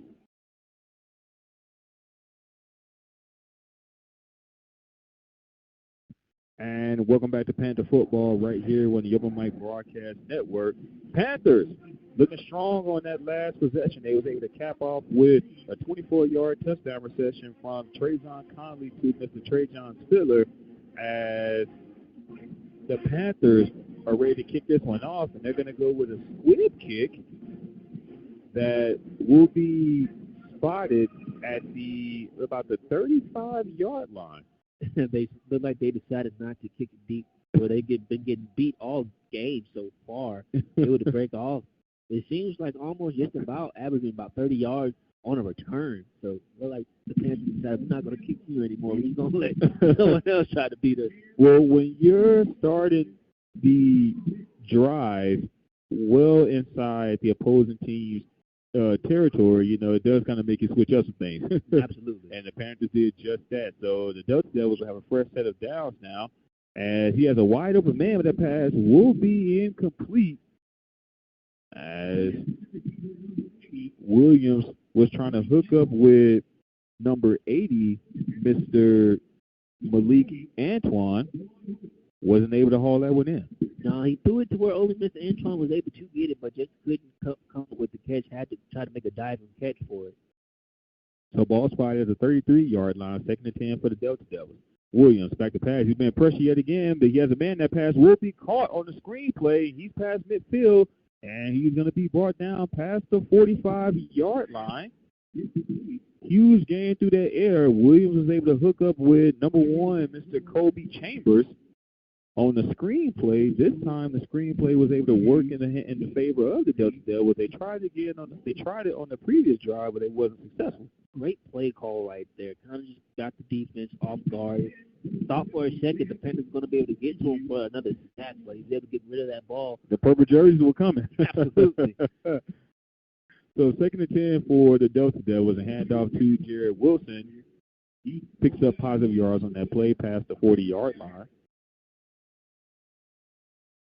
It seems like at times that the Delta Devils have been able to move down the ball successfully. Just have been able to turn out those drives into any points on the board. Absolutely. Despite only having 6 points on the scoreboard so far here in this ball game, offensively have been able to move the ball so far here in this game, obviously with the exception of with the additional help of special teams getting them in excellent field position, just haven't been able to capitalize with points here in this ball game, as Williams was trying to attempt another pass but was not able to find anyone. Brought down after gaining about 2 yards as he had to just take it himself. Yeah, so now we're looking at another 3rd down, an 8th third down in this game so far. Only 2 of 7 so far through the game for the Delta Devils. So let's see if the Prairie Panthers have another stop in them. And these stops have been coming from the front line of this Panther defense. I mean, it appears that not a single blitz package has been put in defensively for the Panthers. So the front line of the Panthers defense is getting in there for Williams against Williams so far here in this ballgame. And the handoff to Jerry Wilson, and he's going to try to break a few tackles, and he's going to be brought down near the 1st down marker. Warren Schenkel on the tackle for the Panthers. But it appears that he's going to be about a yard shy of the 1st down. It looks like they're going to keep the offense out on the field. Just look back to what you said. There's no need to allow, to bring pressure. Be able to have success with your own front four to get pressure on the quarterback. Yes, sir. Offense stays on the field as they're going to try to push Mr. Williams forward, and he will, in fact, have more than enough for Delta Devils 1st down. So bunch formation on that play. Panthers tried it in the 1st quarter. Wasn't successful with Trayvon Conley, but on this particular play, Mr. Jerry Williams was able to be successful on that play. Yeah, it looks like Jared Williams went the opposite way of the pile. The whole smart move. The whole pile went to the right. Smart move. He was able to sneak his way to the left. Smart move by Jerry Williams. First set of downs for the Delta Devils. Ball now spotted at the 30-yard line of the Panthers. As Williams is going to try this one downfield, pass incomplete. Trying to hook up with number 80, Malik Antoine. Wasn't able to get it to him. Number 6, Ahmad Robinson on the coverage for the Panthers. And you saw right there, the Panthers brought a little bit more pressure in right there. It seemed like they brought in the 6. Well covered downfield, too. They had their one-on-one man option like they like to play majority of the game. But Williams just overthrew his intended receiver. And check that as actually number 24, Malachi Harrison, on the coverage for the Panthers on that last play. 2nd and 10 coming up. And a handoff to the running back, and he's met by a plethora of Panthers. Nowhere to go. Number 36, Darren Vasquez, in there on the stop for the Panthers. As we had a substitution at running back for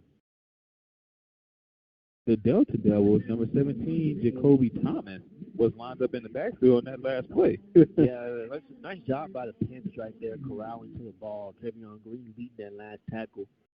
Been flying all over the field right now. And that's what you want to see by your Panthers, your leaders. Trevion Green and Krishan Johnson leading their way, sacrificing their body, trying to stop these plays and potentially going big. 3rd down coming up for the Delta Devils. And the handoff, check that. He's actually going to throw this one to the near side of the field. Pass will be caught as he was able to hook up with number 84, Jackson Davis. Won't have enough for a 1st down as he was about 4 yards shy, so it will bring up 4th down. And we're going to see what they decide to do is they're in field goal territory. They just might be tired of field goals at this point. Just might be tired of field goals. To your point, they are in field goal territory, but it appears that the offense will stay on the field for this 4th down. Ball is spotted at the 23-yard line. 4th and 4 for the Delta Devils. As we have some movement on the front line, As it's going to be false start, charge against the Delta Devils. That's going to back them up 5 yards. Yes, sir. Number 75, Joseph Church was the guilty culprit right there. And after he moved, this is how he tried to just be invisible. Hopefully they don't call it. So now it seems like that's just going to push them back 5 yards, and now they're going to bring out the field goal unit to try and attempt on this 45-yard field goal. He tried to freeze, did he not? He tried to freeze himself. It appears that he said, okay, maybe if nobody saw me. Well, number 49, Mr. Alexander Davis, is onto the field to try this field goal for the Delta Devils. As the snap is down, kick is up, and it is no good. Wow. So an empty possession for the Delta Devils as they was able to travel in Panther territory, but yet again, a costly penalty on 4th down, 4th and manageable, as one could argue. It was 4th and 4, but a costly false start penalty turned it to 4th and 9, so therefore you had to try to set for a field goal, but Mr. Alexander Davis was not able to get that one. He was 2 for 2 so far here in this ball game, but unsuccessful on that field goal attempt. Yeah, I was just about to give him praise, and it seemed like that ball was thought it was going to go good, but it just kind of bared off to the right. He definitely had the room for it. Yes, sir, definitely had the leg distance, but just kind of missed his angle. So now the Panthers get it over here, starting off with decent field position at their own 28-yard line. Decent field position as the Panthers are moved from left to right. Amon Antoine, the running back for the Panthers. And a play action fake, and they're going to throw this, and the pass going to be caught on the near side of the field. Great concentration to haul that one in. He was able to hook up with number 83, Malachi Metcalf, on that reception. Yeah, nice concentration going to the side. He's able to control the ball coming down. Pick up about 8 yards on that reception. We'll say picked up 6 yards. So now we're looking at a 2nd and 4 now for the Panthers. Yes, sir. 2nd and 4, ball placed at the 34-yard line. We have 3:55 and counting here. We're rolling along here in this third quarter. 24-6 is our score in favor of the Panthers. This time they're going to hand off to Ahmad Antoine. He keeps his legs moving, and he's going to be brought down near the first down marker, but he should have enough for a first down depending on where they spot this one. And they haven't moved the sticks just yet, and they are indicating that he does have enough for a first down. You haven't seen too much of Mr. Antoine in this game so far. That was only his 4th carry in the game. But so far, the Panthers have been able to move the ball on the ground successfully. Well, the main story offensively for the Panthers has been Connor Weisham, at least from a running back standpoint. He had that huge run in that first half, that 50-yard run in that first half. Haven't seen much of Ahmad Antoine. We started to see Caleb Johnson on that last drive. As Conley is dropped back to pass, he's being pressured. He's going to have to safely throw that one out of bounds. Didn't see an intended wide receiver in the general area, but he was outside the pocket. Yes, exactly. Absolutely. He saw the officials right there trying to just discuss everything, make sure it was okay. But good job right there by Conley, just throwing the ball away, not trying to force anything, as is well covered downfield by the Delta Devils. Yes, sir. So that last incompletion will stop the clock with 2:47 here in the third quarter. We have 2nd and 10 coming up for the Panthers. Ball is going to be spotted at the 34-yard line. Conley's going to have 2 receivers on each side, empty backfield for the Panthers. Conley dropped back to pass. He's being pressured. He's going to roll to his left side, but he's not going to have anywhere to go as he rolled right into a plethora of Delta Devils, leading the charge, number 31, Mr. Ryan Keeney, the linebacker on that last play. Yeah, kind of was a design late blitz right there. Got in there untouched, and just a miscommunication assignment right there by the offensive line, by the Panthers. And then Conley tried to roll out to his right, to his left, and just ran into another defender by the Delta Devils. And the last time, on the previous time when Conley rolled out to his left time, he was successful, had some open room. This time he literally had nowhere to go. And to your point, it appears that defensively, the Delta Devils wasn't showing blitz, but when they recognized that Conley was back there by himself with no additional protection, they sent a blitz right at the last minute. As Conley's going to throw this one pass, is caught by Chambers on the near side of the field won't have nearly enough for a first down. So fourth down coming up as the punting units make their way onto the field. Yeah, that was just trying to get some of the yardage back because you're looking at a 3rd and 26 after the unnecessary sack right there. So now that this drive's going to stall, and then Bubba McDowell's got to send out the punting unit. Number 19, Mr. Kobe Bates, standing at their own 32-yard line. Ephraim Jasso back to punt this one for the Panthers. Jasso's punt is off, and it's going to be filled to 20. He didn't fair catch it as he's still moving, and he breaks a few tackles, and he's finally held up at the 24-yard line. And it seems right there that was number 6, Amanda Robinson, was kind of a little bit hesitant on tackle. He wasn't too sure if he had made the fair catch, but was that the defender, the Kobe Bates was able to slide off and get some positive yards right there. Probably should have been stopped at his own 15, but was able to get it to his own 25.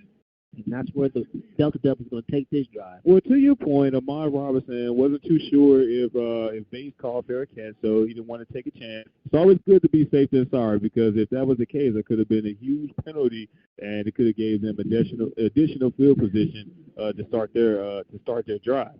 As they go over the run to Mr. Jerry Wilson on that play, picks up some positive yards, 8 yards to be exact. 2nd and 2 coming up for the Delta Devils. As a play-action fake, Wilson will throw this one past. It's incomplete, broken up at the last minute. Number 28, Travis Pearson, on that nice coverage for the Panthers. Yeah, nice coverage. And the coverage has been well for the Panthers all night. Haven't given up a lot of big plays after those 2 early plays early in the first half. Yes, sir. So it's good to see that they made the adjustments as the game went along. Yes, sir. And just like the Delta Devils, it appears that the Panthers have been sticking to the man-to-man defense, kind of testing their strength against the receivers of the Delta Devils and ultimately kind of relying on their guys, same as the Delta Devils relying on their guys in one-on-one matchups. 3rd and 2 coming up for the Delta Devils. And a design QB run, and he's going to be met, but he will get enough for Delta Devils first down. Yeah, he was able to get the positive yardage, and they're going to mark him down after forward progress, as you saw on the Panthers was able to get to Williams, but pushed him back. Yes, sir. It looks like Williams kind of shaking up on the play right now. And that's not a good sign for the Delta Devils, as he's been the guy leading the way offensively for the Delta Devils so far here in this ball game. As we have a timeout on the field. Going to take it to 4. Yes, sir. Check that. That was actually the end of that last play. Will take us to the end of the 3rd quarter. So when the teams return, they'll flip sides, and we'll have the start of our 4th quarter here from Blackshear Field by way of Prairie View A&M University. The Panthers looking strong so far, on top of this by the score of 24-6. Haven't given up a touchdown so far here in this ball game. Defense holding on strong here in this game. And as we alluded to, the quarterback of the Delta Devils, Mr. Tajarian Williams, appears to be hobbled after that last play. It appears that he was trying to shake it off a little bit in the huddle. Yeah, didn't quite pick up what had happened. Maybe he just kind of tweaked something. There was a lot of commotion going on that last play. Yeah, you just see that he's just trying to jump, just trying to stay fresh from whatever happened. It looks like he's going to be able to stay in the game, because if not, they have to rely on the backup quarterback, Dino O'Donnell. Looks like Williams is going to be able to stand in there and help out the Devils. Try to mark up a comeback if anything is possible. Well, if they are going to try to attempt a comeback, it's definitely going to have to start with that young man. As he's showing his toughness here in this 4th quarter, he will come onto the field as the quarterback for the Delta Devils to start their drive here in the 4th quarter. And he's going to try to get out of trouble as he attempted to pass, and he's going to get past the 40-yard line. As Tajarian Williams attempted a pass, but was not able to find anyone downfield and had to just take what he could on that play. Yeah, took what the defense gave him. Like I said, another World Cup play by the Panthers, not allowing these Delta receivers out of their sight. And Williams just had to get up and pick up the gain of 4 yards. Yes, sir. As we have some stoppage in the field, we're showing 14:30 on the game clock. It appears that they may be trying to make some adjustments in that area. Well, they try to make some adjustments. Want to give some scoring update throughout the SWAC. Florida A&M has taken the lead over Southern by a score of 16-12. And the remaining scores throughout the SWAC, Alabama State was victorious over Bethune-Cookman by a score of 19-14. Alcorn State was victorious over Grambling by a score of 25-24. And Jackson State was victorious over Alabama A&M by a score of 45-30. As there's more stopping, looks like they just might try to get the play clock right. Yes, sir. We're showing 14:30 on the play clock as we speak. It appears that they may be just trying to make some adjustments there as both teams have went to their respective sidelines. We want to take this opportunity to let everyone listening know that you can become a season pass supporter for the Panther Athletics by making a donation of $18.76. This will help cover our season expense, and you can do so by visiting the website at obnradio.com and get your season pass today. Or you can simply send your season pass donation to P.O. Box 891, Prairie View, Texas 77446. As the play has resumed, as the teams have made their way up to the field, we're now showing 4:25 and counting on the game clock. Second down for the Delta Devils. Williams drop back to pass. Pass is caught at the 40-yard line. He's brought down. Gain of no yards on the play. Panthers all over that one. Yeah, all over that was number 46 for the Panthers. Leading that was Kadeem Jones. Then on the cleanup was number 9, Keyshawn Johnson, to finish off that tackle. Yes, sir. As we have an injured Delta Devil on the field, it appears to be the wide receiver, 84, Jackson Davis, appears to be down on that play. Certainly hope the young man is okay, as it appears that he will walk off on his own power. So that's good signs if you're the Delta Devils. Yeah, absolutely. Anytime you get one of you guys wide receivers that come down and walk off the field on his own power is another good sign. Just like this probably tweaked his ankle right there. Yes, sir. Or caught a cramp. Can't kind of tell. Don't see too much of a wobble. Yes, sir. Well, I want to remind all of our listeners that 15 minutes following the conclusion of today's game, you can join us for the 1876 After Party post-game show featuring yours truly, Dr. Mike Prince, who will dissect the ins and outs of today's ball game and what's coming for the Prairie View University Panthers. And you can do so by visiting the YouTube channel at obnradio.com.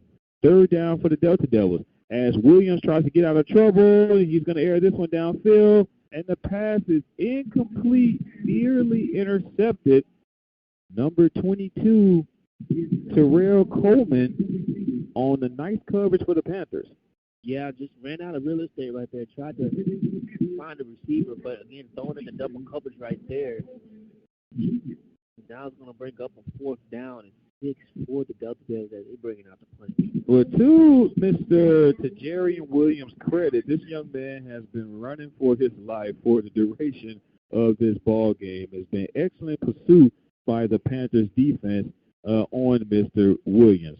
As Brian Jenkins is going to fair catch this one at the 30-yard line, and that's where the Panthers will have their first possession of this fourth quarter. Offense has been looking strong so far here in this ball game. Can they do it yet again here for their first drive of this fourth quarter as they're on top of this one by the score of 24-6 with 13:38 remaining? Yeah, so far so good. The Panthers has been able to move the ball down the field efficiently and effectively, able to get big yardage through the ground and through the air, something that they wanted to do coming into this game and been able to effect it well. A well-balanced attack offensively for the Panthers.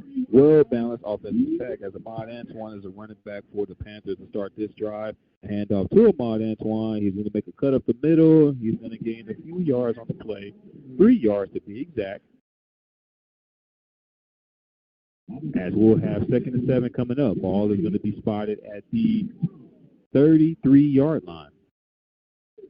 Panthers moving from right to left. And we talked about the momentum of this Panthers offense and how they like to try to go fast. But while they're up 24-6, if there's any point in time that you'll see the Panthers try to go slow, it'll happen on this drive. You absolutely need to be in rush with the lead right now. You just want to eat up as much clock as you can. You know, just walk out here victorious with healthy players. QB draw with Trayvon Conley, and he's going to burst through the middle, cut to the right, and he's going to be brought down at about near the 40-yard line. And say he's going to be stopped at the 39-yard line, so he won't have enough for a first down. A design QB draw for Mr. Trayvon Conley.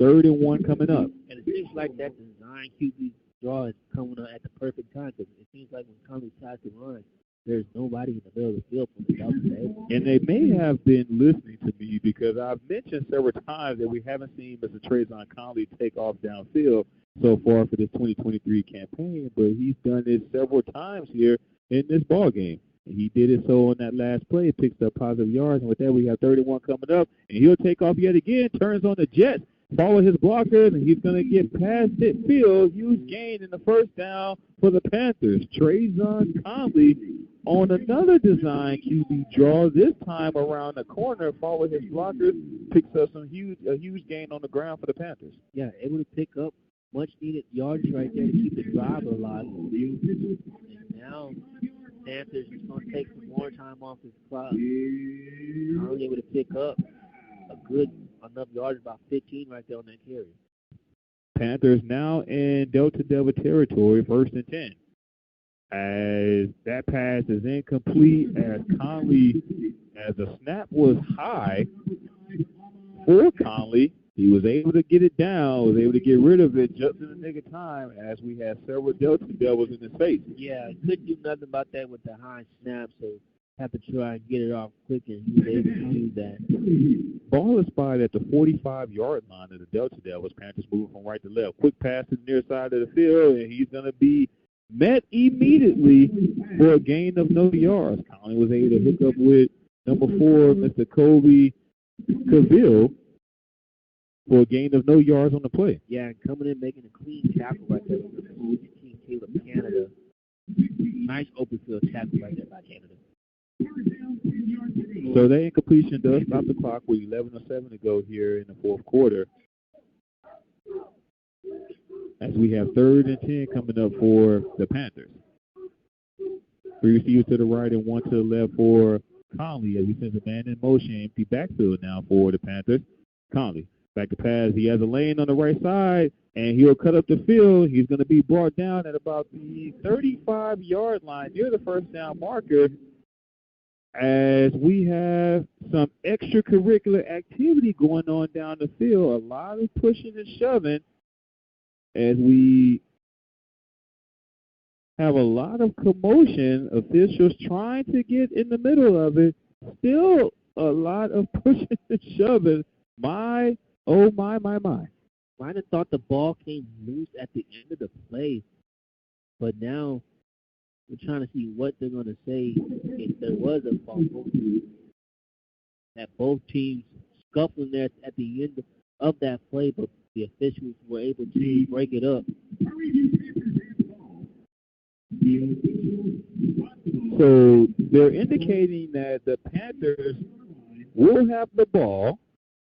And they have enough for the first down. And they will have enough for the first down. Yes, sir. Ball is officially spotted at the 35-yard line. No flags after all that commotion. So both teams come away unscathed. 1st and 10 for the Panthers as the play resumes. As he just hands the ball off to Mr. Antoine.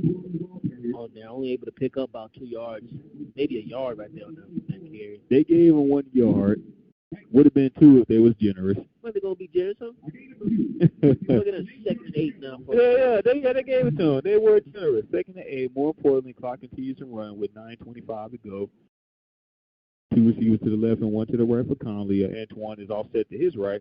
Play action fake, and Conley's going to throw this one downfield. He has a man. That pass is incomplete, but we do have a flag on the play as Conley was trying to hook up with number 1, Shamar Savage, as he was held up, and we do have a flag on the play. Yeah, Mississippi State sidelines not too pleased with that call.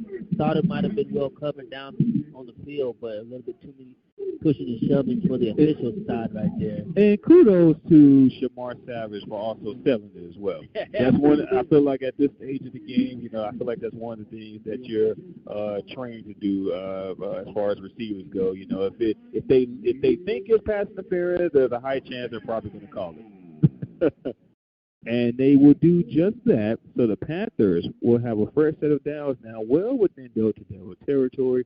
Ball now spotted at the 18-yard line as Trayvon Conley will go with the QB draw to the right side of the field, follow his blockers, and he will be in for a Panthers touchdown.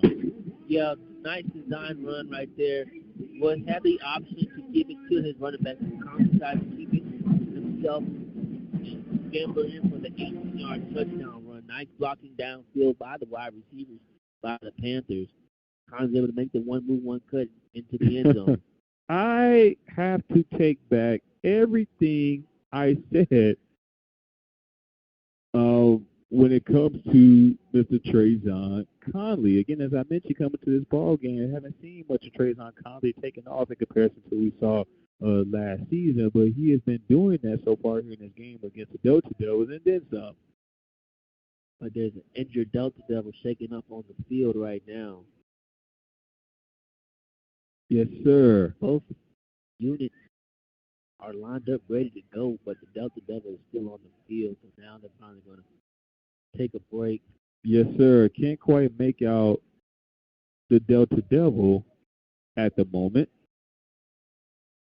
But we'll step aside, and we will come back with more of today's action right here on the Open Mic Broadcast Network. Panthers on top of this one, 30-6 after that nice QB scamper by Mr. Trayvon Conley, having a monster game here against the Delta Devils.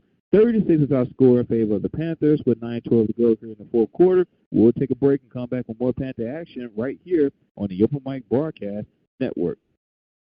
Join us each and every Sunday morning, 10 a.m. Central Standard Time, for a word of encouragement from the Temple of Refuge Ministries. Simply dial 857-777-0000. Building the kingdom, one soul at a time. Temple of Refuge Ministries, Prairie View, Texas.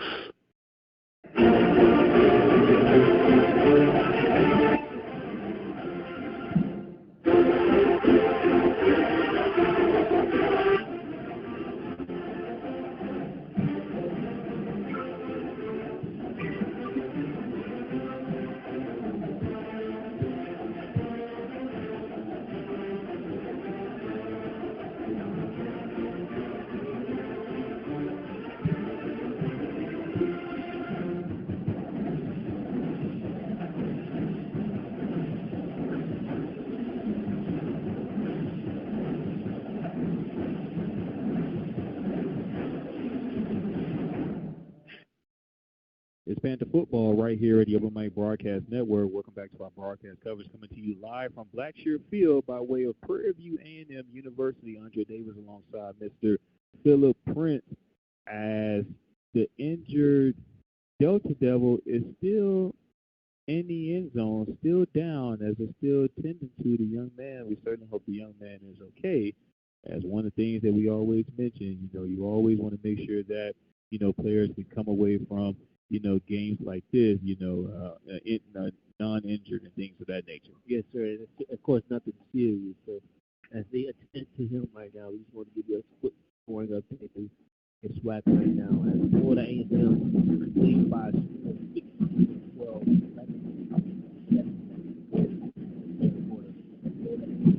Ball right now.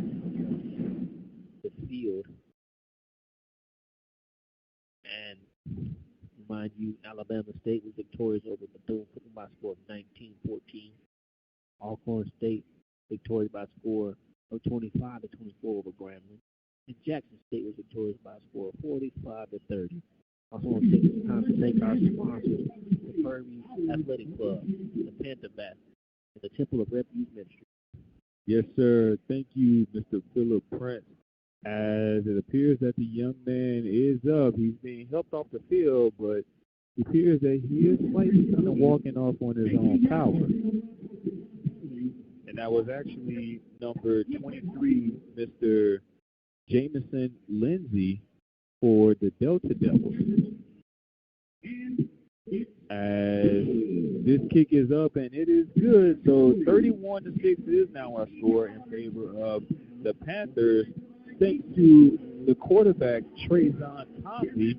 We have 9:12 to go here in the fourth quarter. We'll keep it right here. And again, I want to remind all of our listeners, 15 minutes following the conclusion of this game, you can join us for the 1876 After Party Post-Game Show featuring yours truly, Dr. Mike Prince, who will break down all the O's, ins and outs, and what's coming for the Panthers after this game. You can do so by going to YouTube at the Open Mic Broadcast Network. We also want to remind all of our listeners that you can join us for next week's broadcast as the Panthers will take on Houston Christian University. As teams have made their way onto the field, Panthers will be taking this one from right to left. And it's going to be interesting to see how aggressive the Delta Devils come out offensively. I mean, one of the things that we've been noticing is that anytime Williams has been trying to attempt to pass, I mean, there's just a plethora of Panther jerseys in his face. Ultimately, they would like to try to air it downfield, but he hasn't been given an opportunity, and more importantly, he hasn't been given enough time to really make that happen, with the exception of the first couple times he was successful in the first quarter. Yeah, he has to throw the ball, and the ability that he's looking at the purple jersey in his face. Now, what the Panthers do, see if they can try to minimize anything right here on this side of the Delta Devils able to get a good return out of this kickoff. A great return. I mean, yes, again, this kickoff was fielded at about the 22-yard line. I mean, it was a great pursuit by the kickoff team for the Panthers. They were able to stop them at they officially marked this one at the 33-yard line. So he didn't get a lot out of the return, but again, he was able to field at about the 23-yard line. Yeah, I don't know what the design on that was, but the Panthers haven't been able to. They did the swift kick on the previous kickoff to try to minimize the fact that, Ephraim Jasso hasn't been able to get a lot of his kicks with today's ball game, but they decided to go with the long kick on that play, unsuccessful. So, trick play for the Delta Devils, and they're going to try this one downfield, pass incomplete. Number 84, Jackson Davis, the intended receiver on the play. And good job by the Panthers not falling for it and not falling asleep on that design trick play right there. So at this point, when you're down 31-6 with 8:56 to go in the fourth quarter, offensively, you try to do any and everything you can to try to sustain some momentum. They tried to go with the trick play on that last play, but to your point, Panthers all over that one, not falling asleep. And with that, we have second down coming up. Ball is spotted at the 33-yard line. Delta Devils moving from left to right. Williams going to have two receivers to the right as he sends a man in motion. As Williams dropped back to pass, he has a man. That pass is going to be caught in traffic, and it's going to be enough for a first down. He was able to hook up with number 13, Mr. Kedrick Ross, on that reception. Yeah, great concentration right there by Mr. Rod. It seemed like that pass might have been intercepted right there, but Williams did a nice job of putting him on. Squeezing it right in traffic. Hitting the thick needle just across the command. Wow. Ball is now spotted at the 46-yard line. Fresh set of downs for the Delta Devils. Two receivers on each side for Williams. Williams sends a running back in motion, and he's going to throw this one. Pass is going to be caught. He's going to get past midfield, and he's finally going to be brought down. He was able to hook up with number 19, Kobe Bates, for another huge gain, another first down for the Delta Devils. And looks like the Panthers caught a break right there. Mr. Bates had a lot of speed on him. A lot of speed on him. If he would have dodged his one more tackle, Mr. Bates would have took that to the house. So he let only enough for a first down for him. Well, it appears that Bates ran a slant route on that play, and then as we mentioned before, these slant routes have been effective for the Delta Devils so far here in this ball game as they let their receivers try to get as many yak after catches they possibly can. As Williams being pressured, he throws this one pass. It's going to be caught by Bates yet again. And another first down for the Delta Devils. Yeah, nice job by Williams staying composed in the pocket as collapsed on him. He just stepped up in front of it and just connected on to Bates once again and able to keep this drive alive for another first down for the Delta Devils. One of the things that I've noticed is that, despite the pressure that Williams has been facing so far here in this ball game, it doesn't appear that the Delta Devils have been giving him any additional protection offensively. It appears they're just trying to let him stay in the pocket, do what he do, and hopefully he can get out of his hands before too many Panthers get to him. Yeah, he's been having to get the ball out quick, or if he holds it too long, he's been having to pay for that as Panthers have been able to get to him 7 times tonight. Ball now spotted at the 26-yard line of the Panthers. As the Panthers going to get to Williams yet again for a sack in the backfield. So number 46 coming in there untouched by a Delta Devil, Kendon Jones for the sack. Now sack number 7 for the Panthers here in this ball game. As this one will now be spotted at the 36-yard line. Loss of 10 yards on that play.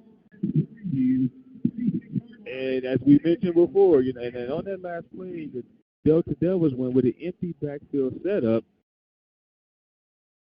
As Williams dropped back to pass yet again. He's been pressured yet again. He's going to be brought down by a plethora of Panthers leading the way. Number 91, Mr. Derrick Ray Jr., along with a plethora of other Panthers on that play.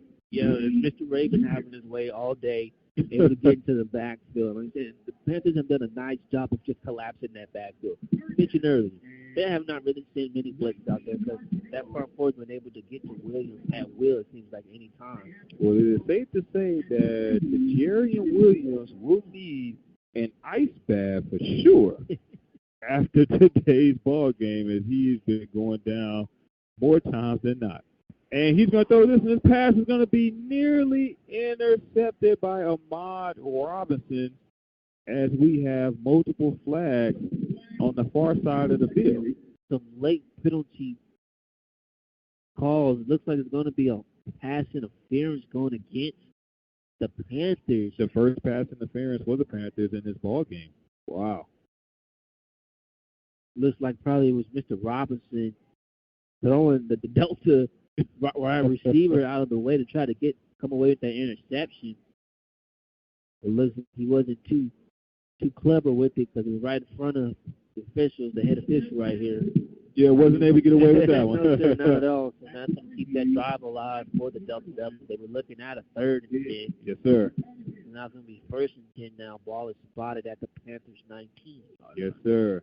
Delta Devils moving from left to right as they catch a break on that play. This time Williams will line up on the center since the man in motion. They're going to go with the jet sweep to Mr. Bates on the left side of the field, still on his feet. He's going to finally be brought down past the 15-yard line. As he lost the ball on that play, as they're still rumbling with it. Yeah, I kind of saw it right there at the end. The Mississippi State lineman, number 71. I mean, it just kept going on, just pampering down on the defender. Well, we hadn't heard a whistle at that time. Had not heard a whistle up to that point. And shockingly, there's no laundry on the field right now as well. No laundry, as there was still a lot of extracurricular activity going on beyond that play. As the officials, they need to get this under control. We do have 4:30 to go and count it. They're just letting the clock run out here as the clock continues to go.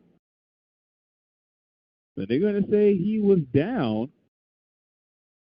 As teams are walking back, offense for the Delta Devils remain on the field. Ball is now going to be spotted at the 13-yard line of the Panthers. They still never check that 12-yard line. They still never initial penalty marker, so gonna quite see what's going on here. Don't know why the ball's being moved up to the 13. Unless they're gonna, because that it appears that may be where he was down before all the commotion started. Okay. So the play is going to resume. Ball's at the 13-yard line. 2nd and 4 for the Delta Devils. As Williams going to attempt this one in the end zone. Pass incomplete. Tried to hook up with Jackson Davis. Solid coverage on that play by number 24, Mr. Malachi Harris. Now you see the officials coming in trying to break up the excessive acts after the play now. Don't want to let them get out of hand. Well, we don't throw any flags, to try to settle some things down. Typically that's what's going to happen. So 3rd down coming up for the Delta Devils. That last incompletion does stop the clock with 3:55 to go here in the 4th quarter. 3rd and 4. Ball spotted at the 13-yard line of the Panthers. Williams shot back the pass, and he's going to attempt this one in the end zone. And he's going to come down with it. Touchdown, Delta Devils. Don't know if he maintained possession clearly yet, but there is another penalty marker on the field. It's a roughing the passer. So that roughing the passer penalty will be declined, and the touchdown will stand. He was able to hook up with Jackson Davis on that touchdown reception.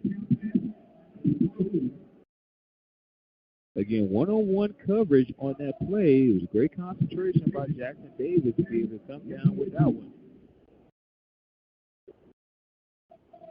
As the officials are still huddled up at the moment, the score hasn't changed for the Delta Devils. It just now changed. We're showing 12 now for the Delta Devils. It was still showing 6 up to this point. We're now showing 12 for the Delta Devils. We're going to see if they decide to try and look over the play. So far that you haven't seen the official go down. Looks like it's going to stand right now. But the offense for the Delta Devils are still on their own sideline as the Panther defense is still out there.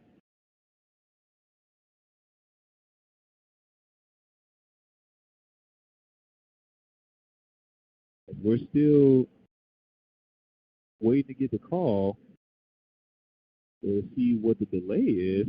As the official is now moving the ball. Yes, it was a roughing the passer penalty on that last play that, of course, the Delta Devils declined because they want the touchdown. So the ball is now spotted at the 3-yard line. It appears that the Delta Devils will stay out there to try to attempt this 2-point conversion, as that touchdown will stand. It's kind of shocking how they're not going to go and look over just for a second. Looks like they got all the evidence that they needed. Yes, they do. As they go with a trick play, and he did not. Did he get in? No, they're saying he didn't get in. He did not get in. As the Delta Devils went with what appears to have been a jet sweep pitch. Jet sweep reverse pitch on that play, trying to do any and everything they can to hit Pater, but the Panthers were all over it as he was not able to get in. So 31-12 will remain our score here in favor of the Panthers with 3:47 to go here in the 4th quarter. We'll take a break and come back with more action right here from the Open Mic Broadcast Network. Join us each and every Sunday morning, 10 a.m. Central Standard Time, for a word of encouragement from the Temple of Refuge Ministries. Simply dial 857-777-0000. Building the kingdom, one soul at a time. Temple of Refuge Ministries, Prairie View, Texas.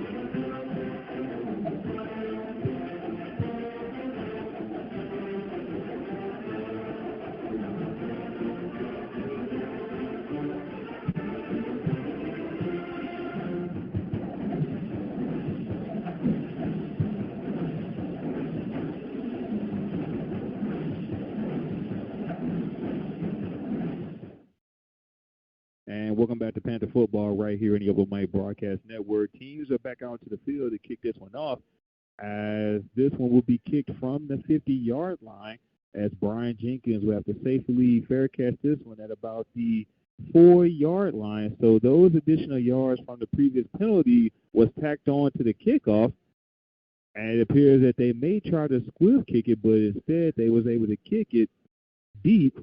But Brian Jenkins was able to smartly fair catch this one at their own 4-yard line.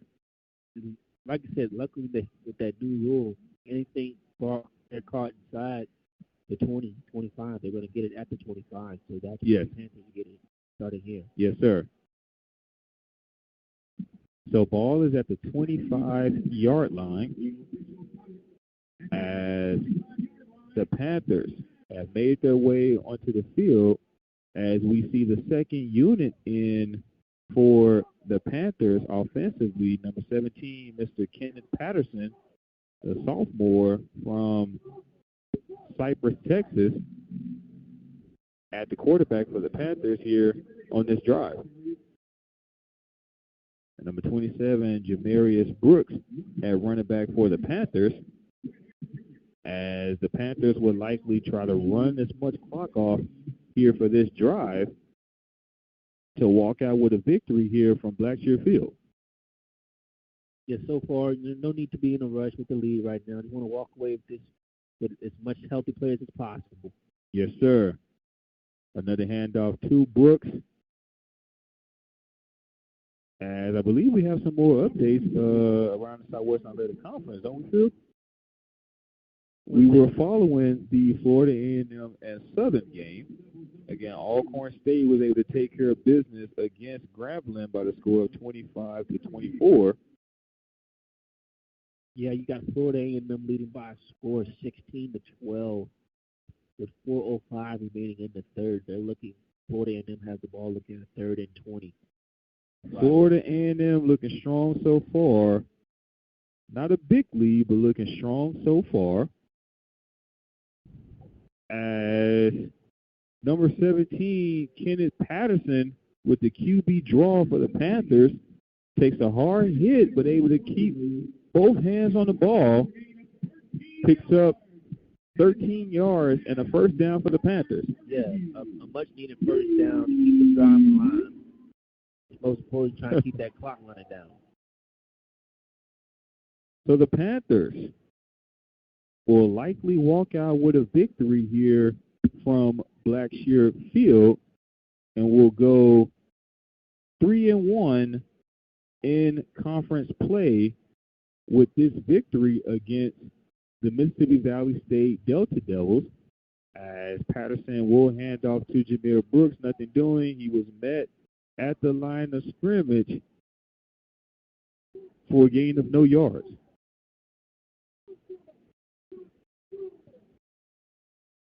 Panthers getting their first victory at home for this 2023 campaign. As I mentioned before, they'll hit the road next week to take on non-conference opponent Houston Christian University. Kickoff of that game is scheduled for 6 p.m. It will be a delayed broadcast, but again, you can always listen to the rebroadcast on our YouTube channel at the Open Mic Broadcast Network. And a handoff, a big hole through the middle. He's going to keep this one. He's going to stay on his feet. Foot racing. He's going to be brought down inside the 10-yard line. Perhaps trying to add the cherry on top, Mr. Jamarius Brooks, on a huge run for the Panthers. Yeah, huge run right there. Was able to stay up on his feet and just burst off on the outside, utilizing that speed. And more importantly, able to stay in bounds, but the Panthers will not attempt another play as they're walking to the sideline with 18 seconds to go. And that last stamp by Jamarius Brooks will do it here from Blackshear Field, as the Panthers were able to bounce back from a 35-20 loss last week at the State Fair Classic at the hands of Grambling State. They were able to bounce back return home, snap a 2-year losing streak against Mississippi Valley State, winning by the score of 31-12. We'll take a quick break and come back with our post-game analysis here from Blackshear Field. You listen to Panther Football right here on the Open Mic Broadcast Network. The Southwestern Athletic Conference, also known as the SWAC, has become one of the leading sports associations in the world of collegiate athletics today. Founded in 1920 by C.H. Fuller, Red Randolph, C.H. Patterson, E.G. Evans, H.J. Evans, H.J. Starnes, D.C. Fuller, and G. Whit Jordan, the SWAC's charter class, the Super Six, kicked off with Bishop College, Paul Quinn College, Prairie View A&M, Sam Houston College, Texas College, and Wiley College. The founders came up with the league during a general meeting to discuss common interests as a grand experiment for historically black colleges and universities, or HBCUs. The SWAC's member schools experienced many difficulties in its early years due to the limitations of state funding, but the SWAC never stopped sponsoring competition among its members and student athletes. Though only one of the original members of the SWAC still remains, the SWAC continues to rise in prominence among the best in collegiate sports.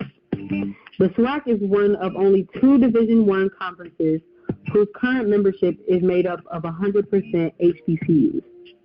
Its current members include the last remaining charter member, Prairie View A&M, and others like Southern University, Texas Southern University, Grambling State University, Jackson State University, Alcorn State University, Mississippi Valley State University, Alabama State University, University of Arkansas at Pine Bluff, and Alabama A&M University.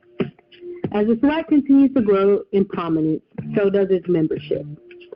At the start of the 2021-2022 academic school year, Florida A&M University and Bethune-Cookman University will join the SWAC as its 11th and 12th official members.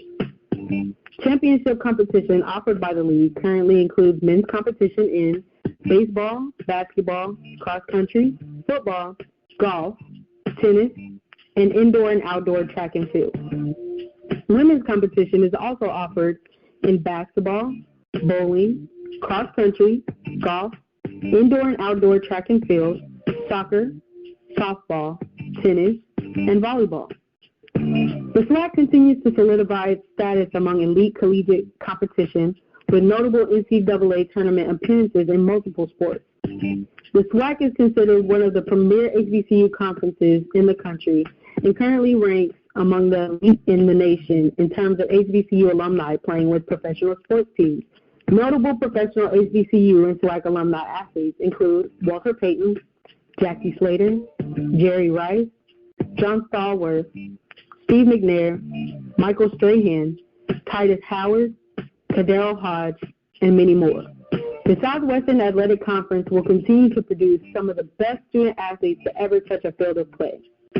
Just as the mission statement states, the Southwestern Athletic Conference is organized for the purpose of encouraging and conducting intercollegiate sport activities for student athletes and promoting academic excellence while representing SWAC member institutions with a high level of integrity and sportsmanship.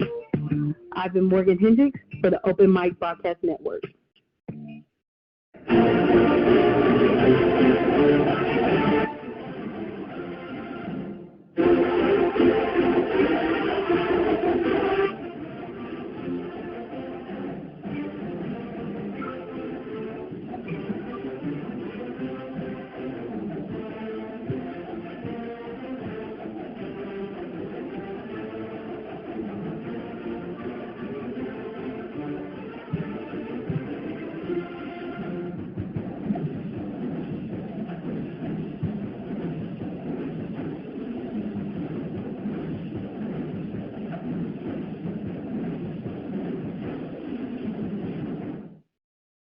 Your Prairie View A&M University Panthers getting things done here at Blackshear Field, winning this one against Mississippi Valley State by the score of 31-12.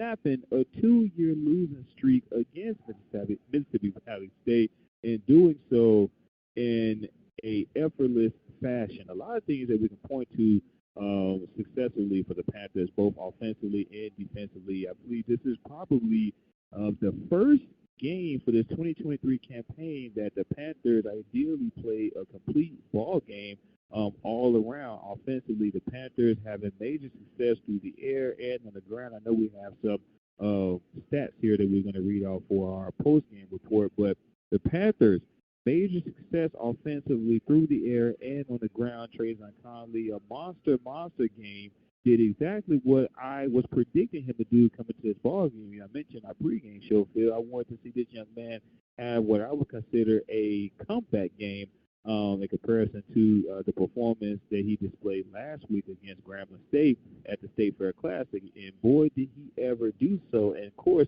defensively, 7 total sacks for the Panthers in this ball game. I mean, just defensively playing lights out, only allowing 1 touchdown that came at the end of the ball game. But for the majority of the ball game, not giving up a single touchdown, playing lights out. They were just in Mr. Williams' face for the duration of this ball game. And if you're PV Nation, you have to be excited with what you saw from your Panthers here in today's ball game. Yeah, absolutely.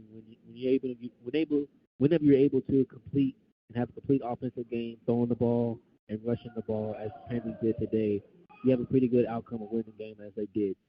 The total for the Panthers, they were able to complete 259 passing yards as Trajan Conley was able to throw 18 attempts and was able to complete 11 of those attempts and was able to get 2 touchdowns out of that.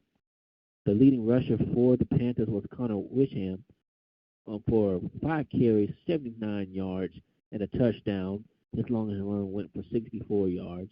And weren't able to see many of those bats because they probably averaged about 5 carries because it was pretty much a well-dominant game before the Panthers didn't need to overutilize anyone so far. And they were able to have a total of 224 rushing yards by the Panthers, so a well-complete game on that side right there. And to add more insult to injury right there, the Panthers were able to capitalize on minimizing those penalties. They only had a total of 4 penalties and a total of 30 yards right there. And they were able to control the ball for 27 minutes. And another thing, they were able to play clean football, no turnovers, no fumbles, no interceptions were thrown by either side of the team tonight. So pretty clean football by both teams. And for the Delta Devils, they were able to pick up 19 first downs. They were 4 and 12 for third down efficiency. It seems like they were looking at third down every other play tonight. They were able to convert one of their 4th downs that they went for, as earlier the Panthers weren't able to go for it and convert on their 4th down and go in the end zone and turn the ball over. The Delta Devils walked out with a total of 275 offense, 227 of those being passing, as Mr. Williams was able to complete 18 of his 31 attempt passes, and they were only minus to pick up 48 total rushing yards on the ground. So nice job by the Panthers of holding that Delta Devil running game under 50 yards in this contest. The Devils kind of bit themselves in the foot, coming away with 7 penalties with a total of 63 total of yards right there.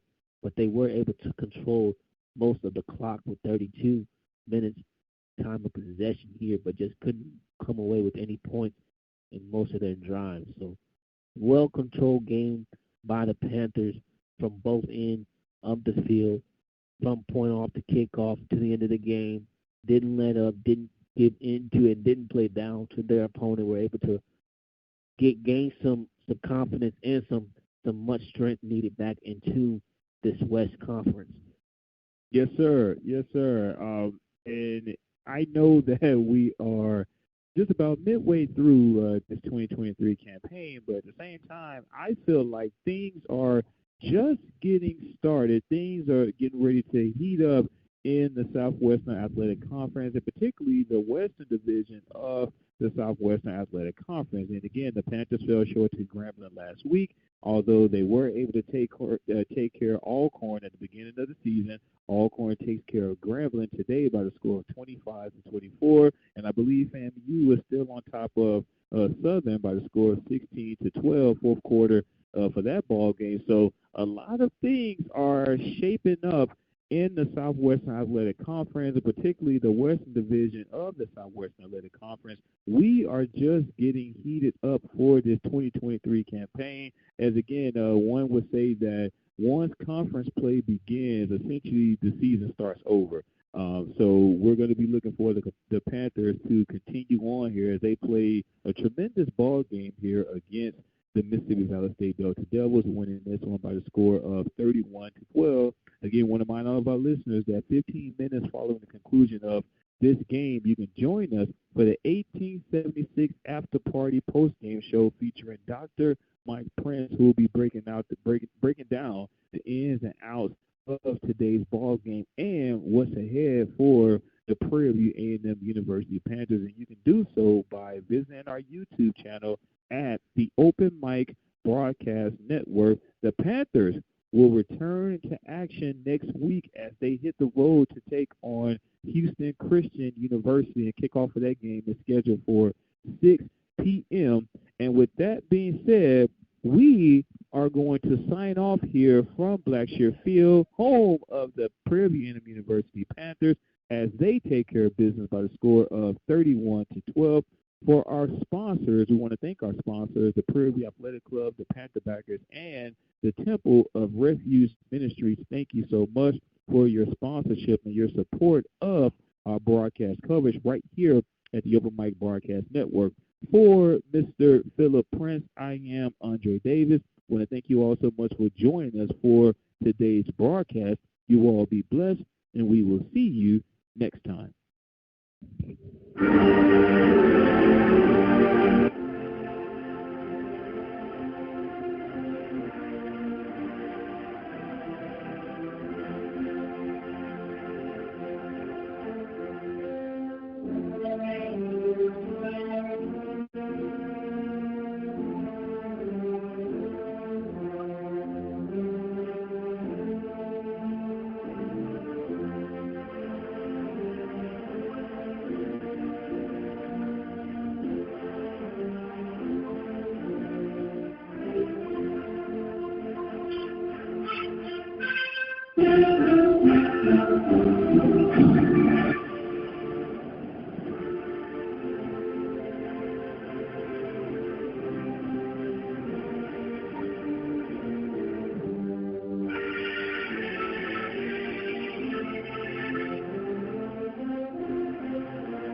you.